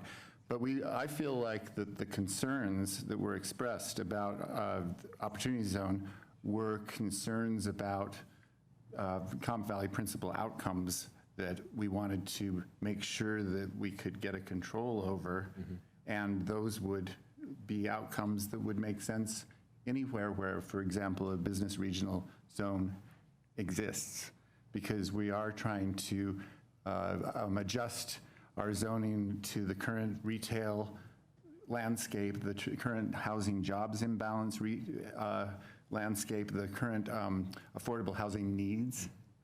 And I think that we worked at a reasonable pace and came up with good recommendations, and they can be justified because they actually do address the jobs housing imbalance in many ways. They affordable housing, housing size issues that we're concerned about. So my concern would be if we just do nothing and sit with a moratorium and don't recognize that we did a lot of work to actually address this, there's another set of very unpleasant outcomes that can happen in terms of stagnation of very important areas where we need to be able to create a vibrant community. And so this is a way to get out of the moratorium, which is one of our questions, and to do it in a way that I think is reasonably gentle. I don't think that these are revolutionary changes to the zoning. I think they change the way that we arrange the retail and how much we allow, and it puts a little tighter control on, so that we don't end up with things that are very light on housing. It also kind of has the added benefit, Opportunity Zone didn't have to do this, of restructuring the use tables to make them more nimble. We now have much easier to read ways to designate things that don't necessarily have to go through expensive use reviews, which I think will be a benefit to city staff, to the community. It'll save dollars. So I think that that's why it is across zones. And I know, I guess people can get a little nervous when it does apply to an entire zone, but the ELU one maybe is the one example I could see where we could have a debate, and but I don't know that the other ones fall into that category. Do you have concerns about the 25% or the ground level and things like that? Because those, I think, are pretty much addressing important things. Maybe the ELU one is a special discussion. I mean, if you have other concerns, specific concerns, I'd love to hear about them too. Well, I would like to comment on that. And one of the changes which some may regard as a benefit and others not is the diminution of use reviews for a variety of projects. And frankly, that's something that I'm less enthusiastic about than some, I suppose. I regard use reviews as a desirable. I understand that they can be expensive and add to the cost of a project. At the same time, I think that it's a good way of dealing with the questions that may be of concern to a neighborhood with respect to impacts of projects and uses. And so I see there's trade-offs either way. But at the same time, we're proposing to eliminate use review from a number of situations and relax some of the limits and controls for various projects.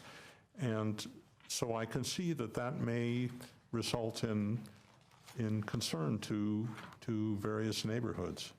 And I think that has not been properly considered. Can I just, quick response? You know, I hear what you're saying, John, and sometimes I feel like the amount of process that we require applicants to go through is one of the reasons why we get pretty bland-looking architecture, for example, that if you cut people loose a little bit, sometimes the creativity comes through. If you force them through the squeezer, you know, you end up with stuff that all looks alike. Sometimes I think it's really great that we have use review and we force them through the squeezer, because people come through with pretty bad ideas that it's better that we look at. But I will just say that as I looked through our handout, there are a ton of A's that have become L's. Right. So things that are just, that used to be, allowed by right now have to meet a requirement. There are a bunch of A's that have become C that are now conditional uses that have to go through a level of review that they didn't have to go through before. And I think I'm going to have to back up Dave and say that on balance, this was a pretty gentle and sensitive update. And it doesn't really seem to me that it leans in one direction or the other in terms of, making life easier or harder on the development community coming through with projects. Yeah, I mean, I think, John, you're confusing the diminution of use review with proper application of use review. We've in the past used use review probably a little bit improperly to try to put into the discretionary review process a way of telling people what we want. And instead of doing that, you can actually just tell people what you want. So that's, I think, what a lot of the L's are doing, is simply saying like, oh, we've done use review in order to try to ensure that we have ground floor facing retail on main streets. And it turns out you can actually just say that, and then people know, and then you don't have to go through a process to communicate that. And you also don't end up with the board swinging back and forth over time and changing the way it applies the discretionary review part of this, because that happens as well. So I think, from like sound urban design principles, staff's really looked at like, well, where do we really want to just be pretty directive and say like, do this. And it's not going to make it more lenient. It just simply says clearly what you have to do. So I don't think it's the right lens to look at it as a sort of development-friendly or easing of rules, because I don't think it is. In fact, you can make much more concise, explicit rules that are a lot more stringent than you can through use review by just being more stringent. A clear rule can be more stringent than an ambiguous discretionary process. But and I do want to actually, point that out. You're right. There are a lot of A's that turned into L's, because that was the whole purpose here, was to make sure that you didn't allow, for example, what we dealt with BC1, BC2. We didn't want to have a BC1, BC2 last year. We didn't want to have an entirely residential thing happen that would displace where we wanted a few storefronts, right? So rather than have an A there that could turn into a monoculture of one particular use, we put an L in and then said in words what it should look like. And I think that actually is stricter. I wanted to back up that point. And that appears many times in these changes. Go ahead. I was just going to ask actually a process question. Ultimately, the ordinance we're being asked to respond to, there isn't, I'm not sure there's a way to convey this conversation. I mean, my guess is we have a 3-2 here, and so the citywide, we're not being asked to vote on these specific elements. So my question is, at what point should we table the conversation and move on to the next subject so that we can continue to move forward, and then when we come to the vote, figure out how to capture what we've said as part of the ordinance? You know what I'm saying? Yeah, I've been thinking about that as well. I think, for us to, at this point, to question the scope that we've been given is a pretty awkward time to do that, and I'm not sure it's an appropriate thing for us to do at all. And so I was going to ask you guys if you'd be willing to simply convey that to City Council through a different channel, maybe an additional motion, or maybe writing a dissenting opinion. But if it's going to prevent us from acting, No, so let's move, so. we need to know that now. No, it's clear what the vote is, what the vote would be if there were a motion specifically on making it citywide or not, but it might be worth asking for the time when we do vote for Hella to have drafted some kind of motion that we can vote on that raises concerns about a citywide application, and then we know what the vote will be, but the City Council will have captured, we'll know that there was this discussion. Feel free. I think your option is really just to vote against to recommend denial, but to recommend that City Council not approve this amendment to the use table. And then if you want to make a statement as to why you voted that way, then you can do that. Yeah, and I'm going to put forward the kind of obvious conclusion here, which is that if the two of you are planning to vote against recommending this to City Council based on this, then we should actually stop our conversation, because then Planning Board will fail to act, and we won't be taking this up, and we should just stop at this point. Because you need 4? 4 is what passes something. Well, it was not my intention to vote this down because of this. I was hoping that we would. We did have the conversation. I don't know whether, John, what do you think? Well, I stand by my thoughts that I think it's appropriate for Opportunity Zone, but not for citywide.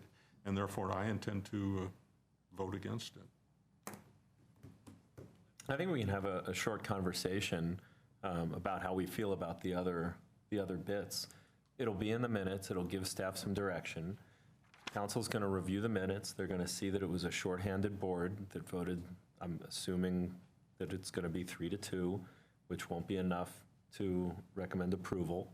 And you can make your postmortem statement in the minutes around explaining your vote to recommend denial, and it'll probably shorten the rest of the meeting, but at least we'll get a chance to weigh in on some of the other key issues. if I can say, I do think it's appropriate for us to discuss it. And so I think your processes make sense. Okay. Brian? I'm willing to spend a little bit more time on this. Just the intent of this, the outcome of this would require a 4-vote majority to recommend.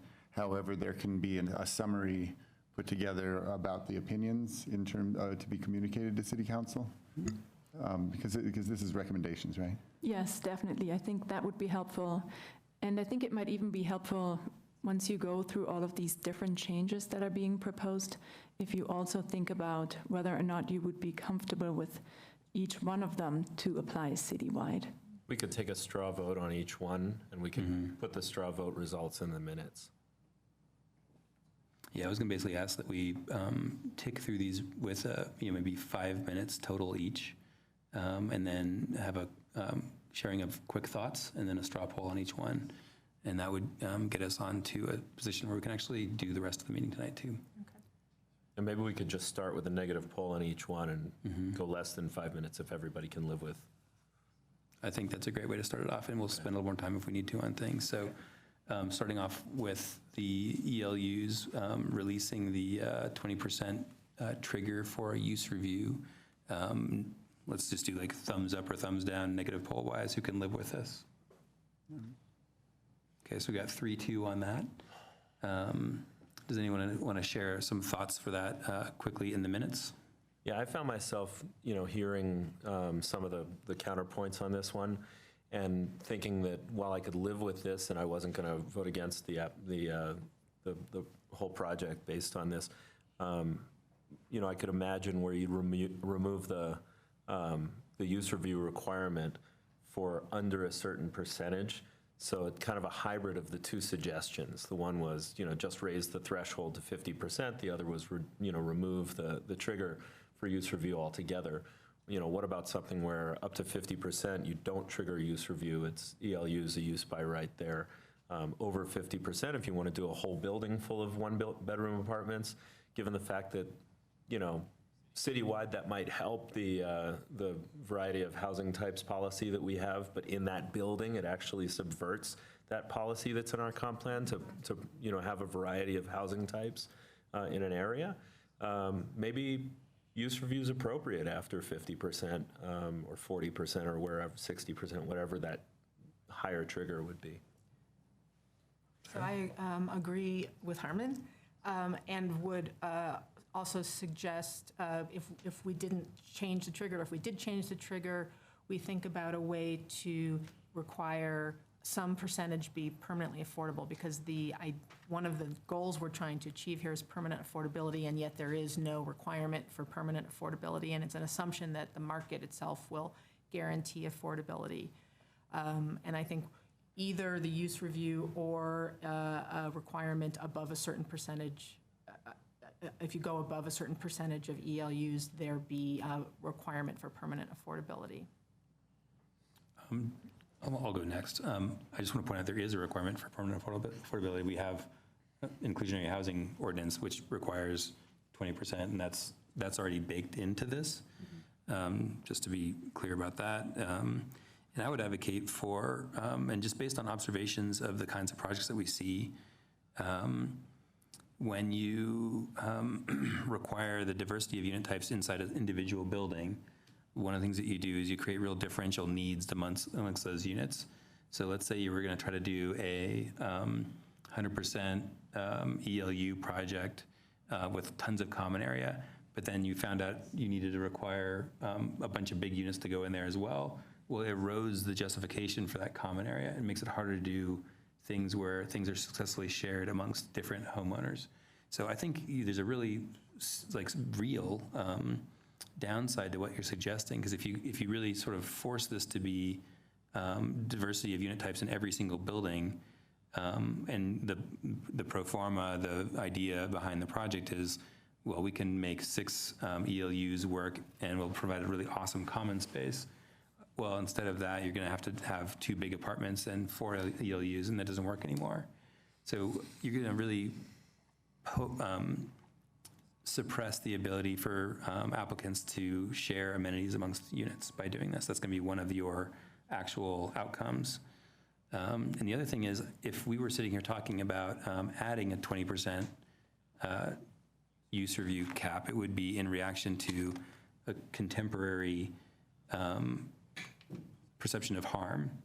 And I think, you know, the city of Boulder's boarding house regulations and the 80s reaction to the LLUs, you know, those are largely things that are not contemporary with what we're talking about now. It's a very different market in Boulder, and I think there's a certain level of bias in the way those things are written, you know, sort of like assumes that they're flop houses. So I would advocate, and just for the minutes, and probably taking way too long to say this myself, that there's a lot to be had by allowing people to go to 100% ELUs as they meet their 20% affordable housing on site or not, that we shouldn't take away from the community. And I just wanted to simply say that I oppose slapping higher inclusionary housing requirements on small ELUs. I don't see that as appropriate. I just can't. It's punishing a certain housing type that doesn't really deserve to be singled out for punishment in that way.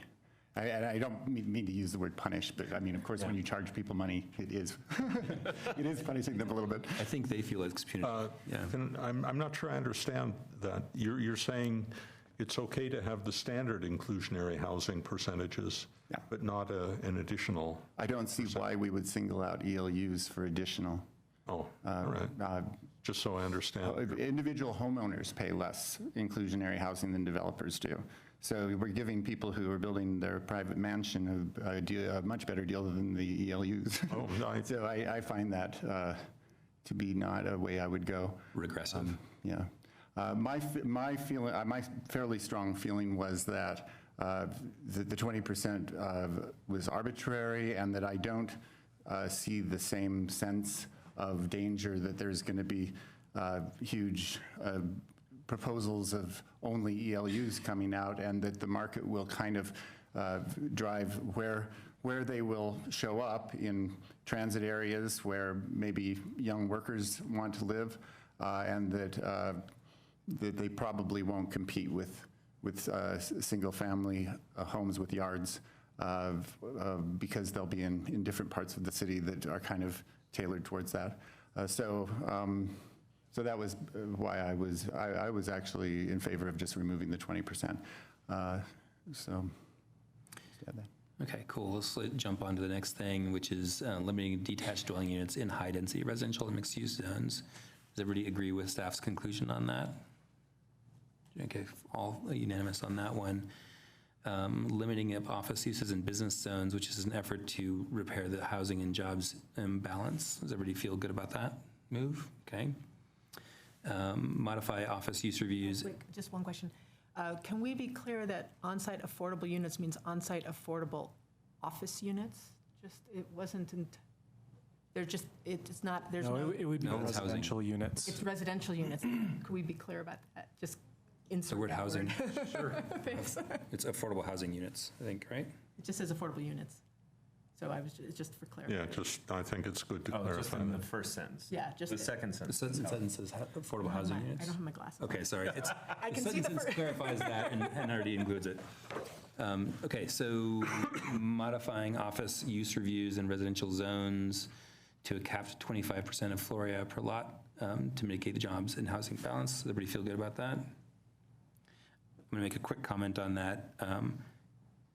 That's the one I feel like I have the least deep knowledge on personally. So I don't feel like I've got a great grasp of, in those zones, you know, off the top of my head, what the FAR is, what caps development potential for these sites. How does 25% relate to that? Is it going to be one of 4 floors? Is it going to be a corner of a single-story building? And I think those are the kinds of questions I would want to see explored more if we had more time or if you're thinking about it in that way. But I feel like the way this is probably, and I'm going to explain why I'm willing to kind of roll with this right now without having additional information. The way it's really going to roll out is, you know, how existing buildings are treated, I think, at this point. So So the next one requires certain uses near residential zones and uses to be reviewed under use reviews such as auto, sales, and rentals, indoor amusement, and hotel, motel uses, and limited impacts to residential zones. Does everybody feel good about that one? Okay. And then the last one, change convenience retail uses to allowed, providing more retail options in industrial and business zones to encourage more walkable neighborhoods. Does everybody feel good about that one? Okay, I think we're unanimous on that again. I think that's one of, I mean, it's kind of the, honestly, the only piece of the original impetus of this project to create more walkable neighborhoods and 15-minute neighborhoods is still standing, but unless we do get, residential, industrial, where you can work, and a convenience store altogether, that would be another place. Yeah, Armin? I needed to look at the table. Going back to your question about the cap 25% of floor area, one of the things that concerns me is that, let's say I'm trying to put a dentist's office in an RMX1 single-family house, and it's a 1,700 square foot house on 2 floors, so I have 850 square feet on the first floor. You're basically telling me I've got to put my whole dentist's office in 425 square feet, because I'm not going to put people upstairs for my office use. So, given the number of multi-story houses in the zoning districts where office uses can be allowed in residential zoning districts, I think that 25% cap is potentially going to just make it impossible for people to have those little professional offices within neighborhoods, which actually are, I think, pretty nice. And I think they make it possible for people to walk to work and walk to their dentist, walk to their lawyer, walk to their doctor. And they look great in other communities, and we don't have a lot of that in Boulder, and so this is going to pretty much make it impossible. And I think the point of use review is to determine what the impacts are and how they shall be mitigated in order to allow a project to go through. And so if you have use review and a cap, it seems, almost completely restrictive and cumbersome too. It's the worst of both worlds. So I'm going to change my vote on that. I don't want that, that cap. Okay, cool. Let me, Carl, you did highlight that as you did your presentation, and you pointed out that that's a hard cap and that it is a little bit of a unusual limit here. And do you feel like we could convey to City Council, and would you guys support the idea of making that a softer cap that triggers a use review or that kind of a requirement? Yeah, I mean, you could convey a statement about exploring an alternative, and we've even thought of it like, we can look at this and, reopen it again through the use standards and table process, through the 15-minute neighborhood discussion. Maybe we tinker with this again to get it right.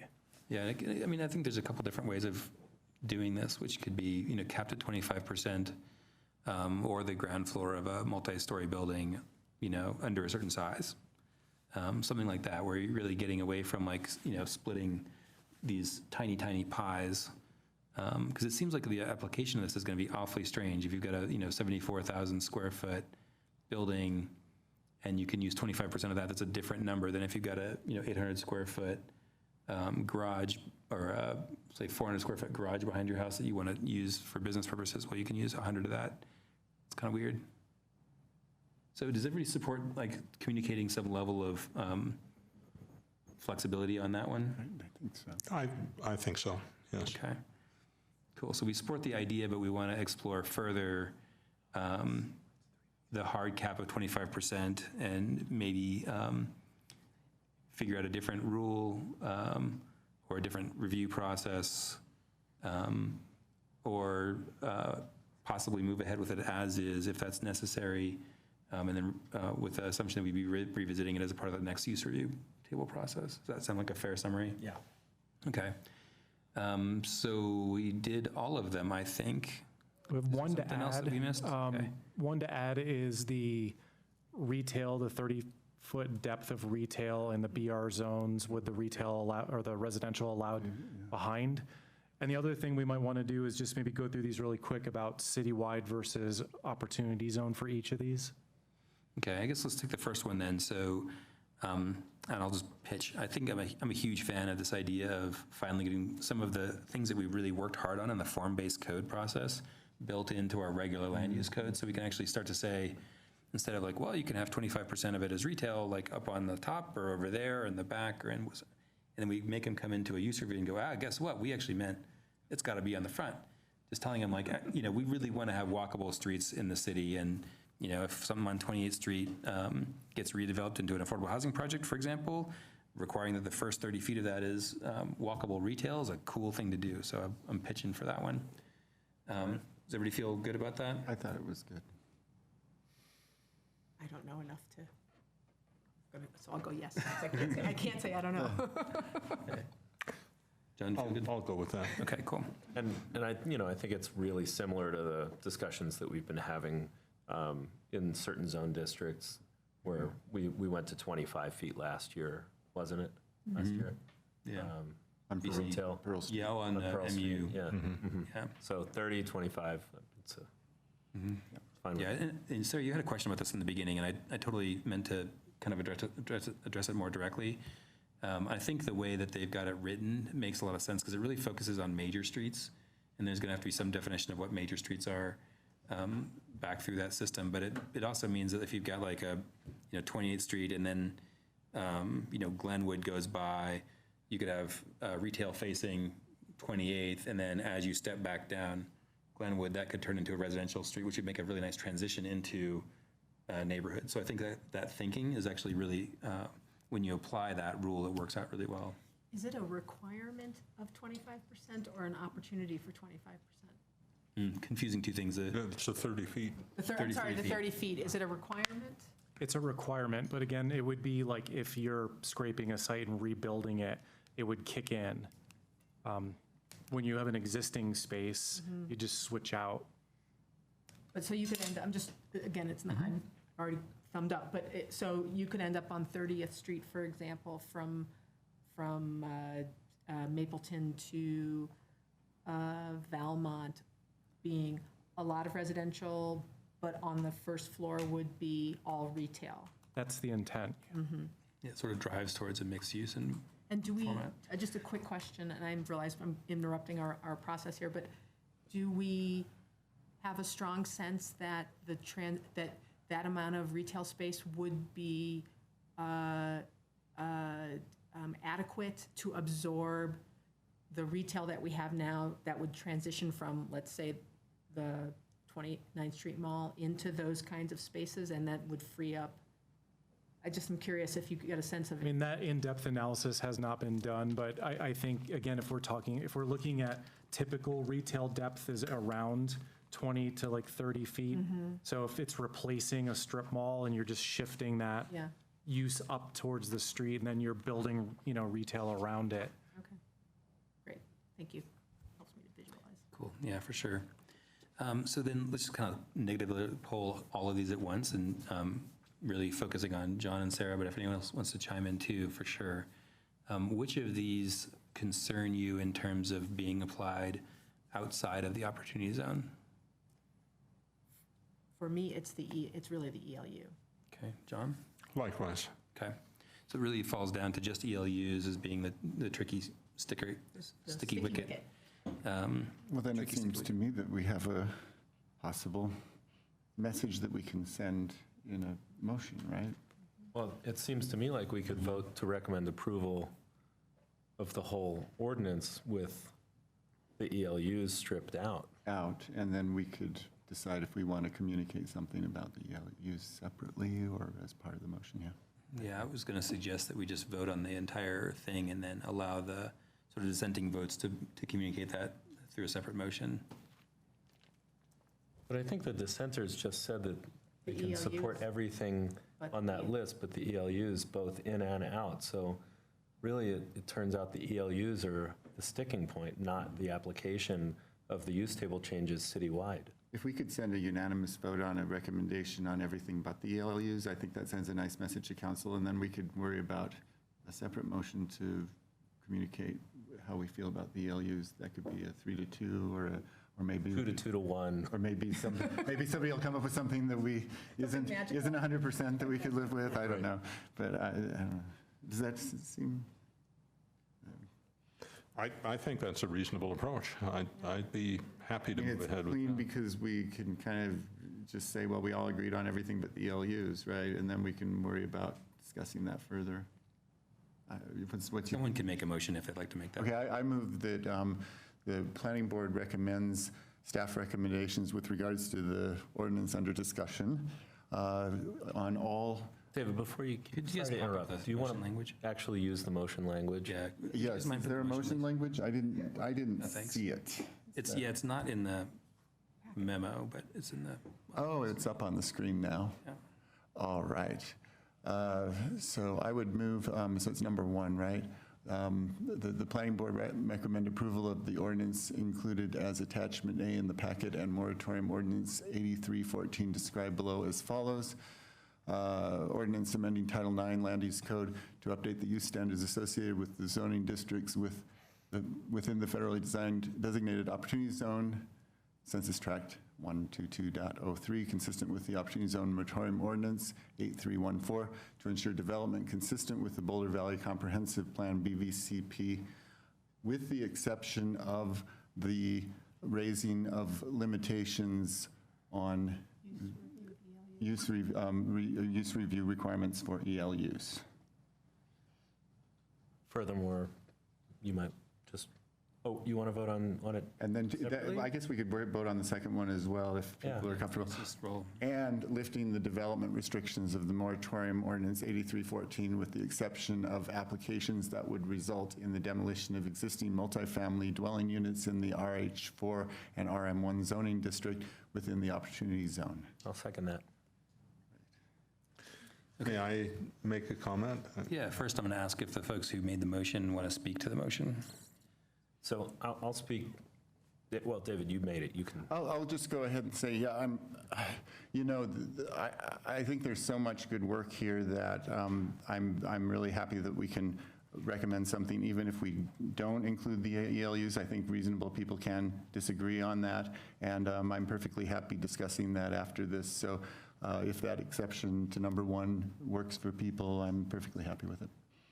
My comment is just that I think David couldn't have made the motion language more elegantly than he did, because there's a multiplicity of thoughts and feelings around the ELU issue and where the cap should be lifted and whether use review should be applied and all that. And I think just by saying, after we deliberated about that for whatever, 25 minutes on that one issue, that we're recommending approval of the whole ordinance with the exception of that, and people who want to dig in to why we couldn't include that in our motion can look into the comments that we made, is better than trying to have some sort of a summation of what we would or wouldn't accept with the ELUs. John, comments? Yeah, I have a comment, and it's because I'm not sure whether to offer it as a friendly amendment or not. And that is that it seems to me that these are all worthwhile things that we're supporting here, but it's not clear to me that we're accomplishing the goal of capturing the value for the community benefit. That was one of the council's objectives in putting the moratorium on this and asking for consideration of revised land use code portions. So I support this, but I think it would be good if we could make some statement saying that if we agree that we don't think this succeeds in capturing the value that they're seeking. Okay, maybe I'll just table that as a question we can ask staff about after we make a vote. Anyone else want to make comments, or should we call a question? Well, I just, I'd like to respond. I'm glad you're going to vote for this, but I think that if we went back to the last slide and looked at what the major points are that we're agreeing to recommend to council, they do make quite a strong effort to capture community benefit, because we've talked about wanting to get rid of strip malls and put in buildings that would have retail and residential, some of which is affordable in their place, And, by and large, what's being proposed actually accomplishes that. And I'm not going to go through the whole list, but I think that the subcommittee on this side of the dais here and staff really looked at the comp plan, and every one of the proposals was meant to meet the comp plan goals. So I would be uncomfortable saying we're approving this, or we're recommending approval of this, but we don't think it's doing its appointed mission, because I think it does. Yeah, honestly, I think we're really lucky that we already had the use table process underway before the kerfuffle over opportunity zones happened, because those are zones that were some of our least well-considered zones in the entire land use code. And they were the ones where if they were going to see change, we'd want to make sure that change is what we want to see for the next 50 years, as opposed to being like, well, shoot, we missed that chance again. So, I'm a fan of making these things happen now. But Well, don't get me wrong, I'm supporting it. I'm glad we're doing it. I just don't think we should be under illusions that we have succeeded in one of the objectives that I at least felt council was very clear about. yeah, reasonable folks can disagree, I guess, right? So. Yeah,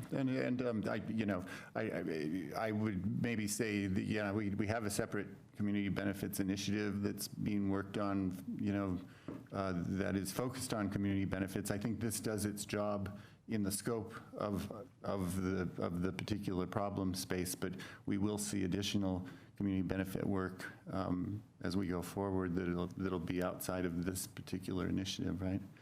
So That's true. Other ways, yeah. That's true, but I was thinking specifically in the context of the opportunity zone issue.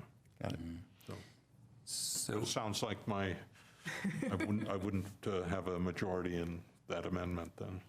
Well, if you wanted to make a motion that said, I'm voting for this because I don't want to let the perfect get in the way of the good, I would support that. Okay, well, that's, all right. All right, I'm gonna use a little authority here and ask us all to stop talking about this so we can call the question. And if you guys like to have a beer later and talk about it, that sounds like a good plan, so we can respect people's time here tonight. So all in favor? Aye. Aye. Okay, passes unanimously. And I cheated and didn't reread it, sorry. And then I guess just to follow through on what I said I would do, which is to give this air just for a quick second. I wanted to ask city staff, did you actually explore ways of finding out whether application you received for a building permit, a use change, or a site review was funded by someone who is taking advantage of opportunity zone tax designation? And did you find a way for us to exact something different from them than a different property? Can you repeat the question? Yeah, I can, I think, but maybe not quite word for word. Did you find a way to first find out if an application that comes in front of us or in front of you, building permit, use change, tenant finish, whatever, site review, use review, if that was backed by an investor who is taking advantage of opportunity zone tax conditions? So that's the first question. I don't believe we've looked at anything like that, or we would ask that, or that would be on the application. There would just be a regular permit. Yeah, because if you're doing, if you're submitting a building permit application or a use review application or a site review application, there's not a box in which you check, I have a certain tax condition. Opportunity zone fund, there's no such thing. Yeah, so there's No such. A, no way for us to know what that is, and then B, do you think it would be legal for us to exact or apply our land use code differently for somebody who is using that versus somebody who isn't using that in the same zones and same districts? You said legal, so I'm going to defer. Yeah. To the legal lady. I have not thought about that yet. Because I didn't think that was something that we were tasked with, I guess, here. We were working on use table changes. Totally. Yeah, I guess, to just explain you guys where I'm coming from with this. So let's say somebody buys puddles, right? and they buy it from the current owner, they are somehow involved with an opportunity fund. That means the current Puddles guy has to sell his interest 100%, can't retain any interest in it to be involved with that, but wants to rent it back for the next 7 years. And in the short term of the next 7 years, wants to pull a building permit to get lighting upgrades to comply with building energy code. How would we go about, in that situation, exacting value from that building permit towards public benefit because the landlord has access to opportunity fund money? So it's actually probably be worthwhile having Yvette come in and update all of us on what is now known about the Opportunity Zone program, because when it was first approved by the city, it was not a complete program. The regs weren't done. And I assume it's further along now, and some of this question, because I think you can actually be the current owner and still be in the Opportunity Fund, but you're limited to 20%. And if you're a financial whiz, you can just create a LLC and sell yourself I mean, there's all kinds of ways to remain the owner or to remain a part owner. But I think your question's a really good one. And it might be helpful just to have Yvette come in and explain where things stand. Cool. I'm just suggesting that we think that through before we make assertions. This is why we have a staff and experts available to guide. We're also expected to know stuff too, so. Okay, so I guess we should maybe take a quick break. Does that sound like a reasonable thing to do? Yes. Let staff change over, and it's 8:19, and we're going to kick off talking about the TMP. All right. So maybe 5 minutes. Great job. You know, I want to seem like over the audience for that recommendation. Oh, I don't know, it made me feel good. no, I think it's great, and I think CLU is way more complicated. Well, and just because I have heard other, Judy Don brought it up yesterday, and Pretty well, I think. so, you know, I know people are having a reaction to that, so I don't think it's the end of the world if we leave that out of our recommendation. Yeah, I think, And I think it gets to, I put my glasses somewhere. They probably just. Oh, yeah, you were talking about them at the beginning. Yeah, And I'm you- blind as a bat. Oh, and you didn't see them then? Oh. Anyway, I know they were my. Oh, well, it doesn't really matter. Well, I do think the ELU's we need to find them if they, no, they're probably at home, and I just forgot. okay, we'll keep an eye out.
we should talk more about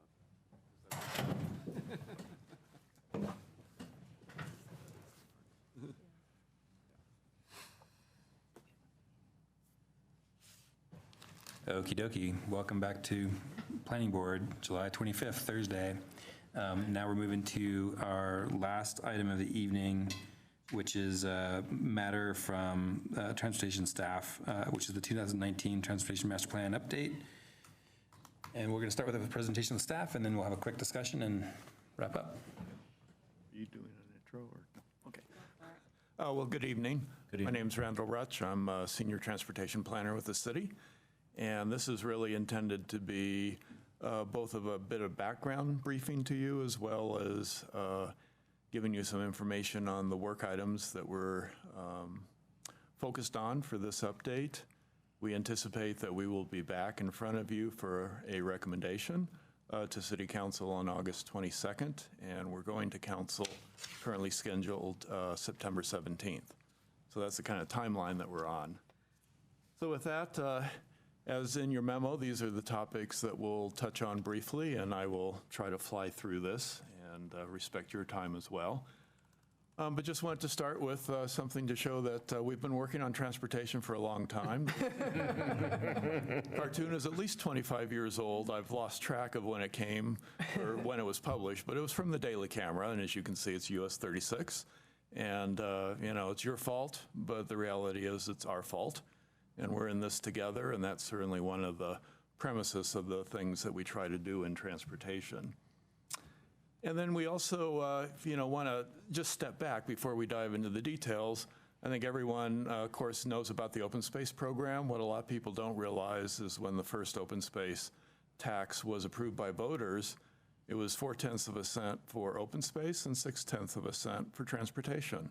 And so we've been able to accomplish a lot of what we've done on the basis of that dedicated 0.6 cents. Unfortunately, transportation still has essentially 0.6 cents. We've got 0.15 that we have as a temporary basis, but you'll see that funding is definitely one of the challenges that we have.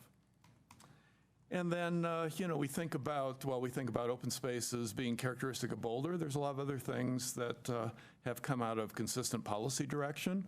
And so when we think of our multi-use paths or 80-plus underpasses or the EcoPass program or Boulder Junction or the what we call the community transit network, the branded buses, those have all come out of the policy direction of the TMP.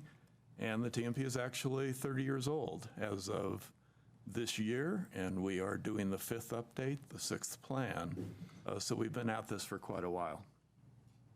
We've also had success as part of the TMP. One of the things we do is publish a report on progress on our 9 measurable objectives and other things every 2 years. And one of the key factors that we measure is vehicle miles of travel within the Boulder Valley on a daily basis. In the 96 TMP, we established a target that was 2.44 million miles of vehicle travel in the Boulder Valley. That was to accomplish the goal of that plan, one of the goals of that plan of no long-term increase in vehicle traffic. You can see that red line as that target. The green shows what we've estimated we were able to do, have been able to do over the years under the policy direction. And you can see that we were above the line. We made investments in programs. We were able to start to turn the direction of the line, get it down below that. And then the last few years, we've started to see VMT go up again. Now contrast that with the region, which is the blue. So if we had grown in the Boulder Valley at the rate the region has grown, it would look like that blue area. So we have been able to achieve a fair amount, and we certainly travel different than the region. Could you just define what the regional area is in this? This is the Denver region, so Dr. Cog planning area, essentially. Yeah, so we take the Dr. Cog data and apply it, and that's what gives you that blue area. As part of the last update of the plan then, this is extending that graph out to 2035, which is our current plan horizon. One of the things that we did as part of the last plan was extensive greenhouse gas analysis and inventory. And we said as part of transportation's contribution we would try to reduce vehicle miles traveled by 20%. So you can see the dashed line there saying that we would want to go to the 1.9 million by 2035. And again, we've carried the vehicle, the expected growth of the region out in the green area in this case. So that's part of the challenge that we have. And when you think about the climate crisis and greenhouse gas emissions, we'll talk a fair amount more about that, but that is one of the things that we're certainly focused on for this plan. And then, of course, we've been doing a lot of community outreach. So we have 2 working groups. We've been working with Growing Up Boulder, with youth in the schools. You might remember we had a fairly large kickoff event last year in March that was in the Millennium Harvest House, had a panel of national speakers to get us off on the right foot and challenge us to do the things we're trying to do. And then lots of stakeholder presentations, as well as talking to boards like yourself. So we're doing all that. We're also using the web extensively, and we have been using Be Heard Boulder with a question of the month, as well as other things to gather community input. So with that, let's go into the items that we're working on that were covered in your memo. So one of the things, while safety has always been a priority, we've formally committed in the last plan to something called Vision Zero. That's a national, international effort to reduce severe and fatal injuries to zero in the transportation system. We just have released the 3rd Safe Streets Boulder report that analyzes all the accidents that occur in town and proposes mitigation measures in terms of what can be done in that. And so I covered a little bit about this, but we're really focused on trying to make the system safe, and the recently released Safe Streets Boulder report has over 50 action items in terms of what to do with that. We work in these 4 areas that are shown in the circles there. Since the last plan was published 3 years ago, we've done 141 treatments at 83 locations in the community in terms of engineering. We've started a Vision Zero community partnership. We've generated a bunch of videos, including things that are displayed at football games up in Folsom. We've also started have started and continued a number of safety programs. We also work with the police department in terms of strategic initiatives, and then we continue to evaluate and publish Safe Streets report every 3 years. So a lot going on in this area. This last report then also has identified some high impact items, which are listed here. What is shown in the photo is a potential design for the 30th and Colorado intersection. So we're putting an underpass there, also doing a lot of improvements for bike and pedestrian safety as part of that. We're also planning to, we are in the process of changing signal timing. We're doing engineering countermeasures at specific locations, and we're starting an arterial speed management program because we've heard from the community that speeding is a big issue. And then we'll talk more about the low-stress bike and ped network. So in terms of the memo described, the pedestrian plan is one of the focus areas. While we've done a lot in the pedestrian area, it's been 20 years since we formally updated the pedestrian plan as part of the TMP. So there's been a working group of about 25 people involved with that, have done a lot of activities, both in terms of walkabouts in the community, education events, working with that committee, and then really working with the disabled community in terms of understanding their specific needs. Because we say if a sidewalk works for someone in the wheelchair, it works for everybody. So that is part of the perspective we're bringing to this. The memo describes some of the vision and goals that we have for the pedestrian plan, really trying to make walking the first choice in terms of how you get around so it's easy, safe, and our system is well connected. And then some of the things the plan talks about, again, is to make walking comfortable or low stress, giving you the opportunity to get to daily destinations, Vision Zero treatments, pedestrian crossing treatments, et cetera. Enhancing alleys is one of the things Fort Collins has done, so we're interested in doing some of that work. And then, of course, exploring emerging technologies and improving maintenance practices as well. One of the things that will be a continuing action out of the pedestrian plan is what's called the American with Disabilities Act self-assessment. So that is aimed at bringing our facilities up to meet the ADA requirements. And then we've also been doing more promotion in terms of walking. So walkabouts have started doing those with city council members. Aaron Brockett was on the first one. And then thinking about things about streets for people. So play streets, event streets, that kind of thing. Make that easier to do in the community. So a big part of both walking and biking as part of this plan update is what we call the low stress network. This idea started in the last update, but we're really developing it as a way to help people get to where they want to go, walking, biking safely, comfortably. And because I know you're interested in land use, I thought you'd be interested in that we've updated the neighborhood access map. So this was a tool that we developed in the last plan. This go around, we used Be Heard Boulder to ask the community what are the destinations they're most interested in. So we reran the tool against those destinations. This is the resulting map. The darker green is the places where you've got the highest level of access. If you just think about the community, that kind of intuitively makes sense. Where are the most shops and destinations and the best pedestrian system? I think intuitively it matches what the tool shows.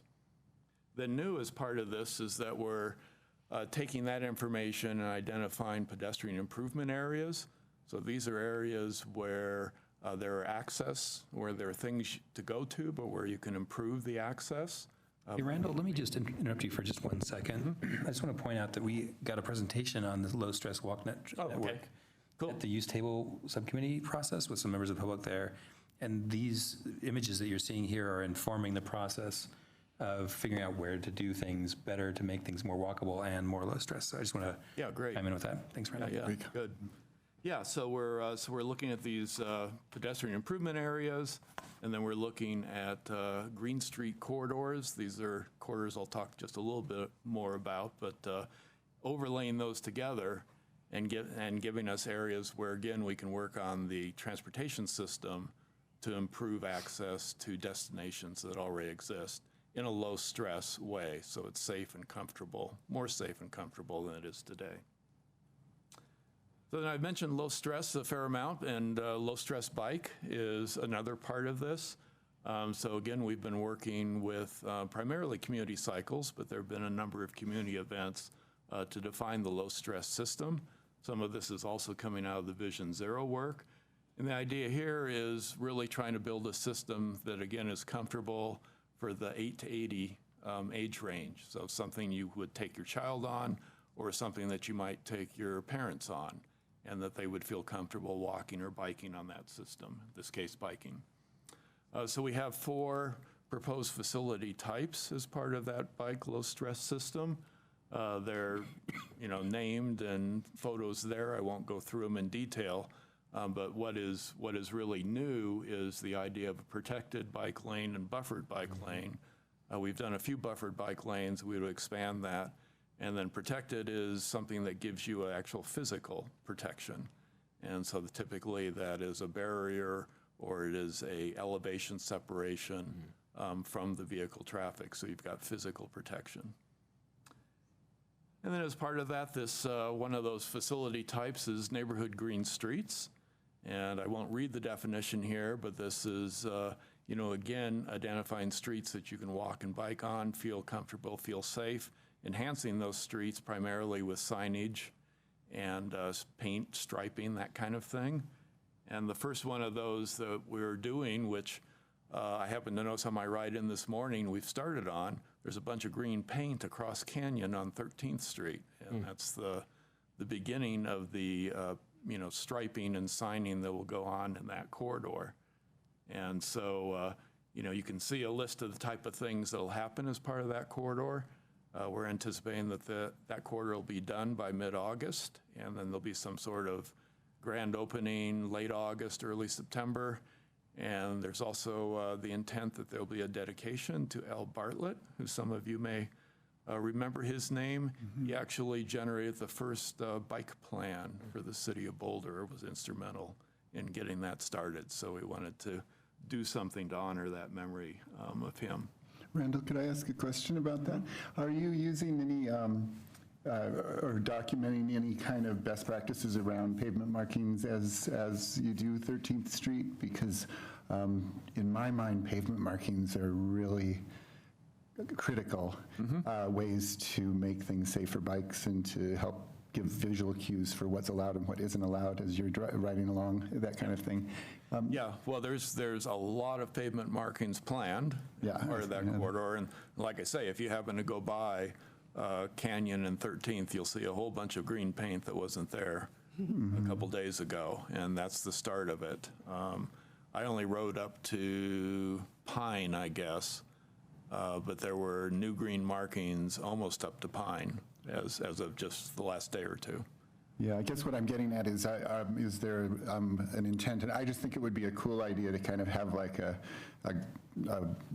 guidelines of best practices around pavement marking, if that comes out of this, or I don't know if you're using something that exists yet, or if this is just sort of. Yeah, well, we've certainly looked as part of this, the folks working on this have looked at best practice around the country. Okay. And, NACTO has certainly put out guidelines. We talked to people like Portland and Cambridge that have done a lot of this. Portland in particular really pioneered the use of green paint. So we're in conversation, and I think pretty much up to speed in terms of what people are doing. Okay. And then when we put these in, we also try to evaluate them. And so, we'll be building that library of things that we think work best in Boulder based on everything we've learned as well as what we're going to learn. Cool, thank you. I know that your next slide is on funding, so before you go there, I just want to ask, what are the components of educating drivers about the Green Street and low-stress corridors? Yeah, good question. I imagine there will be, and this is not my direct project, so I'm out of my depth fairly quickly. I'll acknowledge that. But I'm sure that there'll be some education campaigns around this as part of the launch event. So with the launch, we should be putting some materials out. We've also been working, just in a more general sense, working with Boulder County that's been doing some education for drivers on how to share the road with bikes. They've had a series of classes over the last couple of months for that. That's obviously voluntary, but we'll be working to get the word out in terms of what a neighborhood green street is, what to look for, and how to behave on it. And is there any, this may still be out of your depth, I live downtown, so walk almost everywhere, but I'm cognizant of the fact that on certain weekends and certain times of the year, there are more new or not semi-native drivers, and I'm at least 5,000 every fall. So I'm just curious if the education campaign or campaigns can try to think through how to work with that part-time or short-term challenge. Yeah, so we always try to, it's been going on for years, we always try to work with CU as part of student orientation and as some of the events that happen early in the fall when students come to, be on campus at some of their fairs and whatnot to provide education materials. And then as the days start getting a little shorter, there's the Light Up the Night campaign, which is largely oriented at students. Okay. You give away free lights and they tend to stop and talk to you. So we know that we get a lot of, and I'm a bike commuter, and so I see it every fall, that there's a lot of people that show up that it's pretty clear they've not seen a bike and many peds in their driving experience. And they're surprised when you show up. So we know that's a big challenge every year. Thanks. Okay, so let's move on to funding. Obviously a really big issue. I imagine you got that from the memo. Of course, we try to build a well-maintained, safe, sustainable transportation system. We want to provide options. We want livable communities, reduce greenhouse gas and other air emissions, et cetera. We do that, obviously, by funding the things we do, and the issues we face, we're going to talk a little more about, because that is one of the big challenges we have. Current funding doesn't allow us to do a whole lot at this point, and I'll explain more why, but it's safe to say that without additional funding, we're going to continue to defer maintenance, and we're not going to meet a lot of the goals we have in the plan. One of the reasons for that is, again, I mentioned the 0.6 cent sales tax. Well, we're fortunate to have that. That hasn't changed since '67. A lot of other things have changed since then. And if you take away federal funding, which varies a lot year by year, this happens to be a particularly rich year, but some years federal funding is only $1 million or $2 million, and that may potentially go away over time. But generally sales tax is about 80% of our budget. And you all know that with economic cycles, sales tax goes up and down, and that's one of the challenges we have. We also know that that things get more expensive, and we have been deferring maintenance. And so this just gives you an illustration of how, over time, the amount of investment relative to operations and maintenance that we're able to do goes down. If we were fully funding operations and maintenance today, we would not be able to invest anything in capital projects. And that would, of course, be true in the future as well. Just one concrete example of why that is, this shows you what has happened in terms of construction costs. And so a project in 2012 that essentially was $10 million is almost $15 million today. And so, as we all know, it makes it really hard to stretch a budget when you're facing those kinds of cost increases. And that's one of our big challenges. As part of the update, then, we've also done a fairly detailed assessment of unmet needs. And I won't go through all this. I think it's fairly self-explanatory, but this is information that went to council as part of the citywide analysis of unmet needs in April. And it's a significant number. Probably things that might be worth highlighting. The local transit service number of the 5.7, that actually would largely just replace service that RTD has been cutting. And so RTD has been in a process of cutting service for a number of years. We fight that, but they largely depend on sales tax revenues, as we do. And then they have a rail system that they have to support. And so the combination of that means that they are planning to continue to reduce what's called base bus service. And we're certainly being affected by that. And then as part of this update, we've also done a detailed refresh of what's called our renewed vision for transit. This was something that transit was the big focus of the last update. And so we've taken a renewed look at that. This gives you a sense of the costs that come out of that. Now, these would not necessarily be all of our costs. They could be shared across the county or potentially from other sources.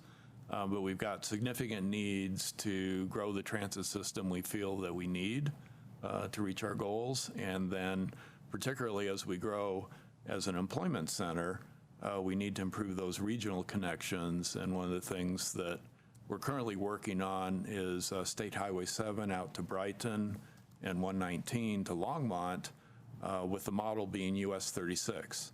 So that kind of dedicated lane for carpoolers and people to buy into and bus rapid transit, along with a regional bike facility off the road, are the things that we're striving for in those corridors.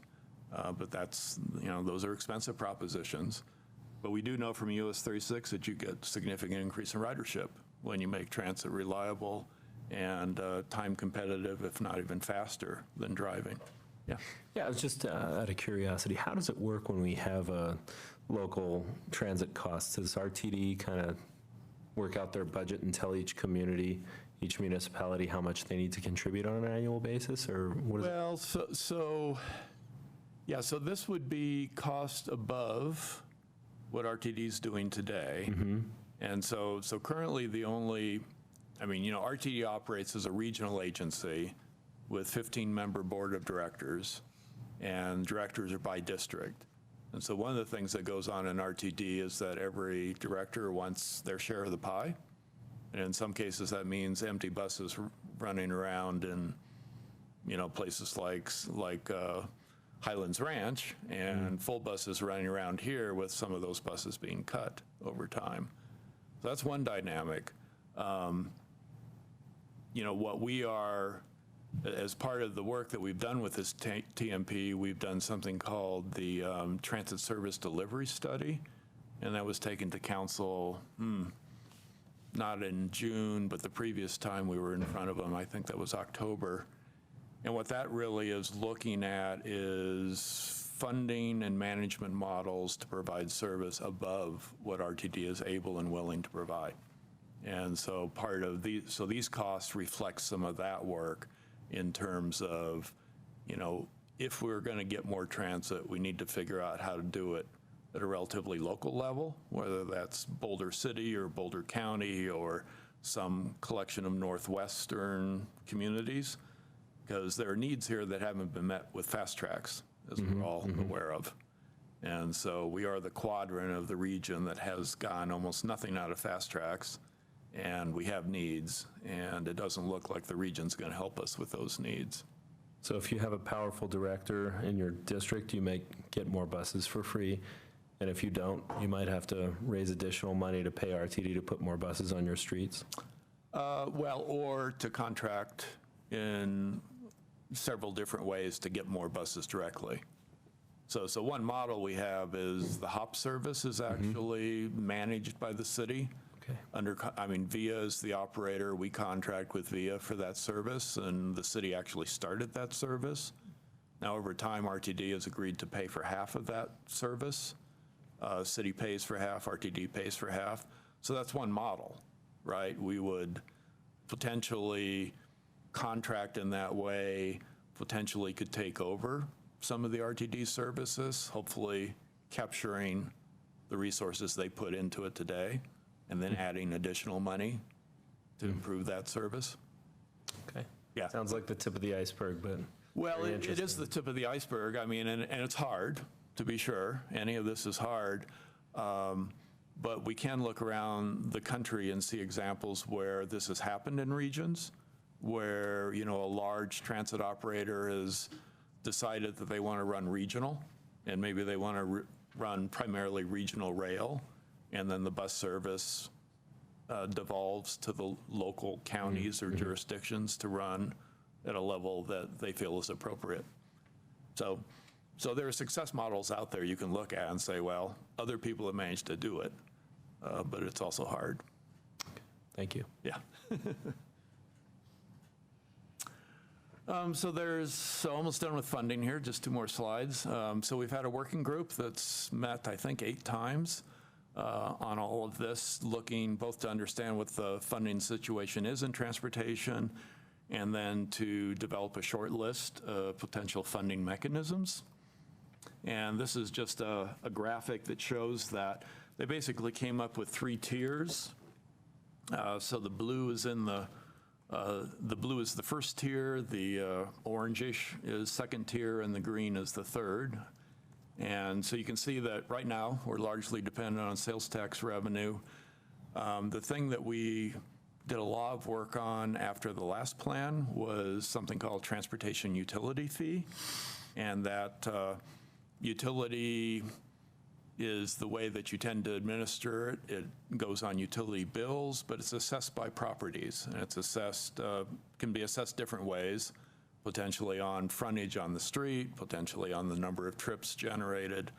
But it is a fee that basically is typically used to help maintain the system.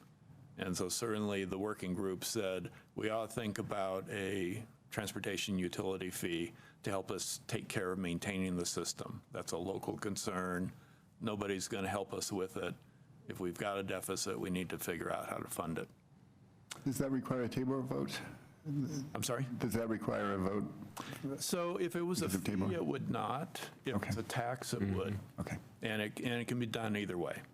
I mean, there's, different requirements for each path, but you could do either way. The other thing they recommended in the first tier was a countywide transportation tax. This is something that is being talked about countywide. Potentially, this is something that could help fund the county transit service, so those regional corridors as well as transit within communities. That is something that we're hoping Boulder County will take the lead on, but it's something that potentially could happen. Either of these, if they needed to be voted on, we would like to see on the 2020 ballot, because we think they're both needed. If we don't show up at 2020, others are going to show up in 2021. So there's that aspect to all of this as well. The second level shown in the orange there, vehicle registration fee, that would be, that's something that our climate folks took to council a couple months ago as a potential way to fund their program. It's basically a fee when you register your vehicle. One way that the group has talked about is potentially making it a progressive fee. Maybe it's tied to the value of the vehicle, because one of the concerns council had when the climate folks talked about it was concern it was not progressive and potentially could even be regressive, and they were concerned about that. Curbside management is something that is being talked a lot about, or is being talked a lot about in the transportation world. So we know that all of us, as well as transportation network companies like Uber, Lyft, as well as delivery companies, as well as scooters and all this new stuff that's coming, are all trying to access the public right of way, and in many cases trying to access the curb. So one of the things that a lot of people are talking about is how do you manage the curb in a different way? How do you manage it dynamically so it changes over the day? And how do you price it? And the positive side of potentially pricing is that you provide reservation service. So if I'm a delivery truck driver, I get to park close to my delivery. I'm guaranteed a spot when I show up. I'm not there for very long, but I also pay something for that savings of time and effort. So that's something they were very interested in. And then congestion pricing, we've already got an example of that on US 36 with the hot lanes. You can buy into that as a single occupant driver, and you pay a price that changes over time to make sure that that lane continues to be free flowing, so that the bus and HOV people are not hindered by you being there. So we think that's something that could be done on other corridors, something that potentially could be done, throughout the county, particularly as we put other improvements on those corridors. And then vehicle miles travel tax, you've probably read in the paper, that's being looked at nationally. That's that third tier. That's something that we would not do ourselves, would not make sense to do ourselves in terms of impacts on business and that kind of thing. But if you read the paper, gas tax is declining revenue source. A lot of states are a number of states have experimented with a vehicle mile traveled tax, and there's even been some talk at the federal level for that. So just to give you a sense then of, the kinds of things we're talking about, lots of money. You can see our current budget and the needs for both the unfunded essential services and what the outline of a strategic investment program might be. And included in your packet is, I think, attachment C, was a more detailed explanation of what might go into that strategic program. So that's a lot on funding. Can you go back to that Sure. slide? I had a question on that. This is kind of a cost benefit on carbon reduction? Yes. Yeah. Yeah, so this was in particular thinking about GHG impact. Right. And when I looked at the parking areas, I see huge, very high impact and very low costs for many of the parking things. That's very interesting. Yes. Can you say anything about that?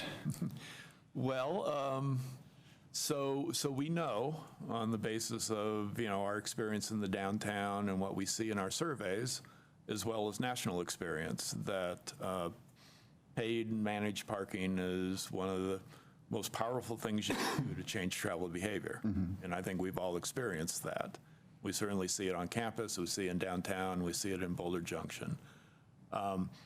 It has other costs, obviously, political costs and a lot of work with the community and concerns from business. But one of the trade-offs that I think we will see as part of the plan, if we're serious about our greenhouse gas goals and we're not able to, to generate as much revenue as you might need to do everything, the other side of the equation to move greenhouse gas is the TDM with parking as the foundation for that. So we can take policy actions, we can take funding investment actions. Ideally, it'll be the right balance of both. So if we could probably put another circle for the political difficulty of these things, and maybe that You would... certainly could. That might temper it, okay. We've had, when council saw this and TAB saw it, I mean, people want 4 or 5 different evaluation things on that, and I'm just yeah. kidding, but no, it was really impressive that that jumped out like that. Yeah, well, thank you. So just to wrap up then, the last thing that we talked with council about was target year considerations. Typically, as part of our planning update, we would extend the plan horizon out 5 years, so that would take it from the 2035 today to 2040. There are good reasons to do that in terms of it gives you more time, you generate more funding, et cetera. But when you go back again to the climate crisis and the need to reduce greenhouse gas, we asked, should we consider going to 2030? And they basically said, yeah, with no discussion. So definitely increases the challenge, definitely increases the pressure to get stuff done. But again, if we're serious about a 50% reduction by 2030, you can't wait. You've got to be working hard on this stuff pretty much immediately. We think there are some reasons why, that is even conceivable. A big one is electrification. So 5 years ago, if you said, I want to buy an electric transit vehicle, there was 1 or 2 demos on the market, but they really didn't work very well, and there were good reasons not to buy them. Today, there's, last figure I read, 425,000 electric buses on the road. 400 of those happen to be in China, but there are whole cities in China of 10 million plus people that are 100% electric transit vehicles. So I think you can say that the technology has improved to a point where, you really can meet a majority of your needs with an electric bus. Same way, electric vehicles, both personal and bikes. I mean, 5 years ago, you could get an electric bike, but it was very expensive and it was clunky. Today, almost every manufacturer has 1 or more electric bikes in their line. Prices have come down a great deal. So the technology is helping a whole lot. As you mentioned, we know we can do a lot more with TDM. So that's an area that we know we can make big impacts on. And then we know that the younger generations have, different travel preferences. They're not getting the driver's license at 16 and buying a car as their first priority. They tend to have other priorities in many cases. And then all the technology that's coming. So the micromobility, whether it's an electric bike or scooters, the potential for shared and electric car sharing, that would drive down emissions and reduce the need to have vehicles. Those are all things that have really developed in the last 5 years that give you hope. So we're trying to think about that future. We're talking about smart streets, what all goes into that as part of this process. And we've developed a set of principles and policies that were, I think, attachment A or B in your packet relative to what we call advanced mobility. So we want to shape any of the technologies that come in a way that support our broader community goals, including greenhouse gas reduction. And then we're certainly going to pilot and innovate as part of that. So this fall, we should be starting the second door-to-door demonstration in the downtown. You might remember that happened 2+ years ago over the holiday season.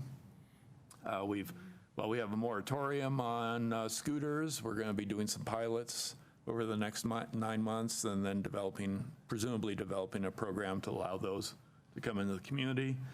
We're currently working toward a curb management demonstration with the transportation network companies. We've applied for some things. We're investigating the automated transit, and actually, beginning of August, we got accepted into the Rocky Mountain Institute Innovation Lab, And so we'll be going there with CU and Boulder Valley School District looking at ways to cooperate and electrify our fleets. And so we think that's pretty darn exciting. So final slide then, this is where we are. I mentioned that we're going to council and we'll be back here on August 22nd, going to council September 17th. Plan will have all these things listed, and then we hope we get to work after that, because we've got 11 years to 2030, so a lot to do. So with that, questions and discussion. Great. Thank you guys for the presentation. And I want to ask if we've got a member of TAB here. If you would like to come up and say anything to us, you're welcome to. Thank you very much. For sure. Tila Duhaim from TAB.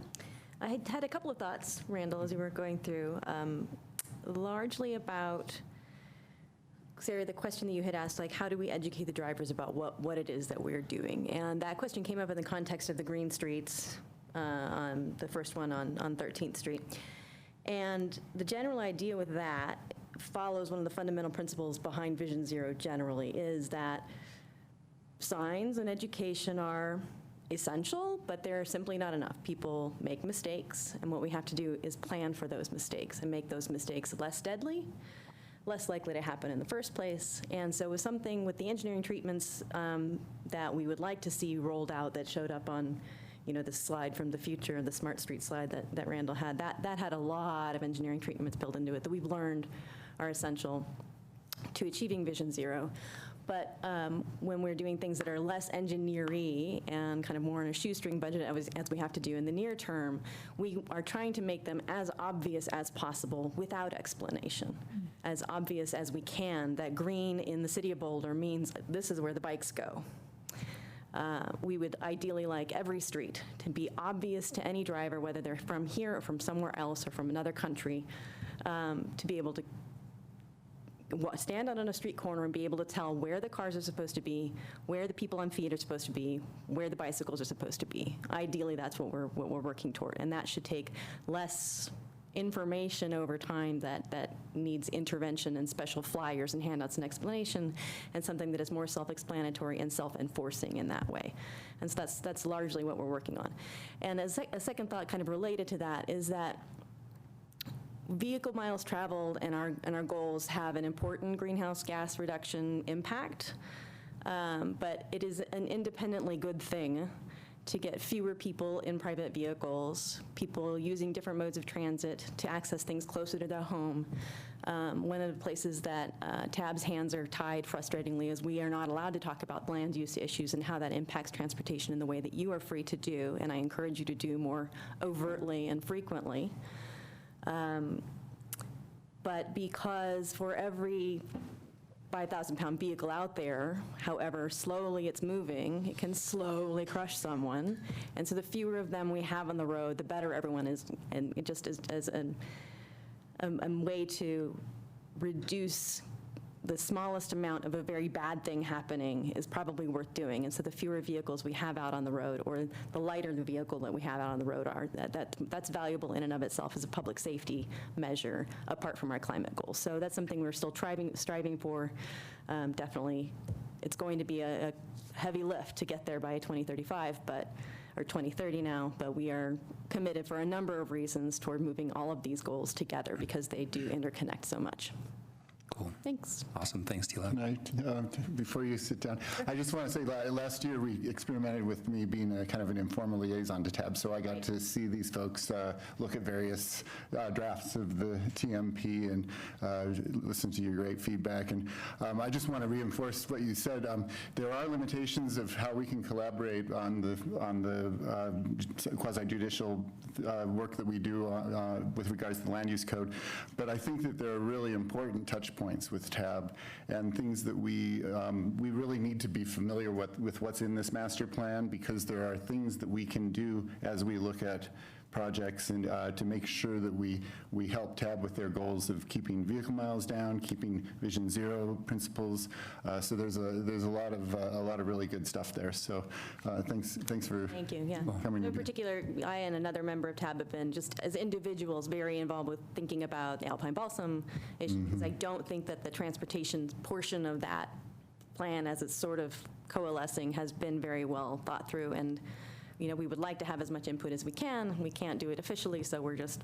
Actually, Alpine Balsam's in the long-term planning stages, so we can do more talking on that than. And we will be. But I do appreciate the more frequent liaisons that we have between the boards. Thank you. Thanks, Can I just ask, don't go away. Yes. So I did not realize you all were not allowed to talk about land use issues. Are you allowed to talk about one of the, this may not be part of Vision Zero, but as a pedestrian, I see lots and lots of people on their phones while they're driving, which of course makes it highly dangerous. And Right. I'm this close to getting run over nearly every day at 14th and Pine. And I'm curious what role, if any, you all have in pushing for some kind of City ordinance on enforcement. Yeah. Distracted driving rules. Yeah. Yeah, so there was a new state law that got enacted last year, and it was going to be tougher, and instead it got softened. So now it's not, and talking on your phone is no longer an offense that you can be pulled over for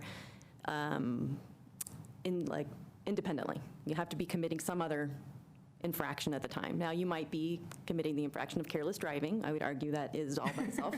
I never say careless driving, but that's not how the law was drafted. And so our hands are a little bit tied about making it a little tougher. I don't know if we, as a matter of, could do a city ordinance on it. It's not something we have been actively thinking about. So that was sort of a disappointing development last year that happened at the state level. A more positive development that happened at the state level this year, and I haven't read it in detail yet, but there is a new vulnerable user law. And so motorists who injure a vulnerable user, a cyclist, a pedestrian, there's classes that are spelled out.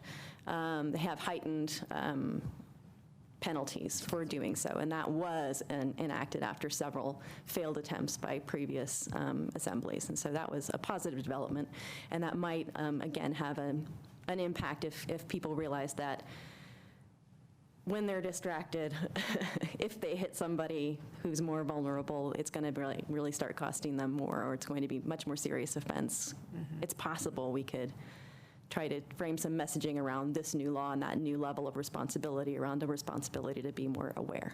Of course, awareness generally is part of the city's Vision Zero messaging, which has been going out. And also one thing you had asked about on the communication side and with the new students, the city did a really great job. We had some we had some young interns over the summer who knew how some of these things worked, and who were, whizzes at Snapchat and Instagram, and a lot of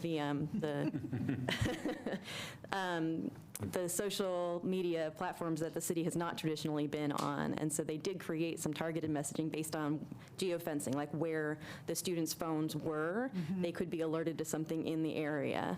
And they had tried some Vision Zero connected messaging around that. So we're working on it, we're thinking about it.